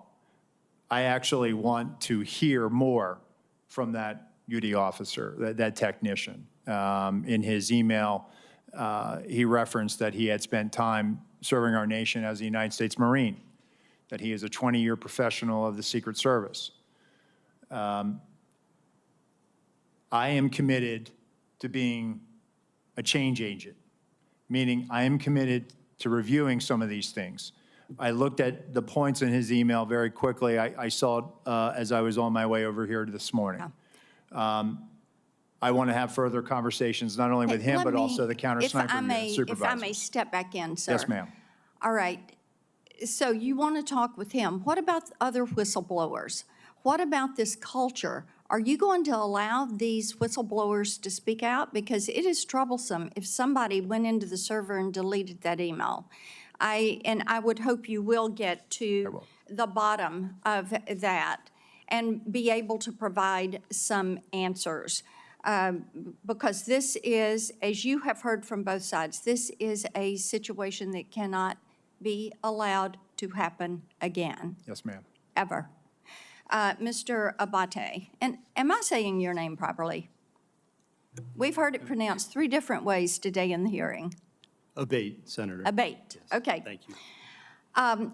You had mentioned a social media account that espoused anti-immigrant, anti-Semitic views, but you did not say what platform that was on and what the username was. And this is Crooks that we're discussing. Yes, Senator, that's correct. I did I didn't want to comment on it because we haven't fully confirmed yet, and I thought that as soon as we confirm and certify, Would I you will supply provide that that? to you. And Absolutely. also the age at which he had those feelings. And then we understand that the Gab account is pro-immigration, pro-lockdown, leftist views. Is that accurate? I haven't seen it directly, but I believe from what I've been told, that is accurate. With the Gab account, we're also, though that's been publicly revealed through the CIO and other things, we're still working to certify and verify that that's his account also. But it does have differing points of view, it would appear. Okay. And what age? And how fresh is that Gab account? The Gab account, based on my recollection, the comments in there or the messaging is from about 2021, I believe. Okay. And the other preceded that? Maybe he was age 14? Yes, Senator. The other account that we talked about was in the 2019-2020 timeframe, so it would have been in the couple years right before the Gab Right messaging. before that. Yes. Are there other accounts that you all are currently verifying and receiving information from? We are. We've, as I mentioned, we've issued a bunch of legal process, and we're still awaiting returns from a number of the companies, to include other social media companies as well. Okay. Well, my time has expired. Thank you for your patience today. Thank you for the information. We look forward to getting more information. And Director Rowe, we are going to hold you to being a change agent because things at the Secret Service absolutely have to change. Thank you, Mr. Chairman. Thank you, and I want to thank our witnesses for your testimony here today. Certainly what happened on July 13th could and should have been prevented from what I have heard today. I'm certainly grateful to our witnesses for their candid answers and for helping to provide additional clarity and new information about the circumstances surrounding this attack. Acting Director Rowe, some of what you have said today conflicts with information and accounts that we have received from local law enforcement that we've had the opportunity to talk with. They have been voluntarily and I will say expeditiously cooperating with our bipartisan investigation, which we certainly appreciate. But we now need to speak with Secret Service agents directly, who are directly involved. And I would say that you need to make them available as soon as possible. Those interviews can't start weeks from now or months from now. Time is of the essence when memories are fresh and you can get the information that is most important to us. So my question for you as we wrap up this hearing, Acting Director Rowe, will you commit to having those agents available for this committee to interview as soon as possible in a matter of days, not weeks, matter of days? Yes, sir. Great, thank you. Certainly the American people deserve to know what went wrong and they deserve accountability for those security failures. And as we continue our bipartisan investigation into security failures that day and any underlying systemic issues, we'll continue working to follow the facts, get clear answers, and make important recommendations to ensure that a security failure like this never happens again.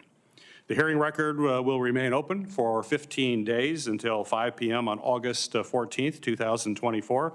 For the submission of statements and for the questions for the record, this hearing is now adjourned.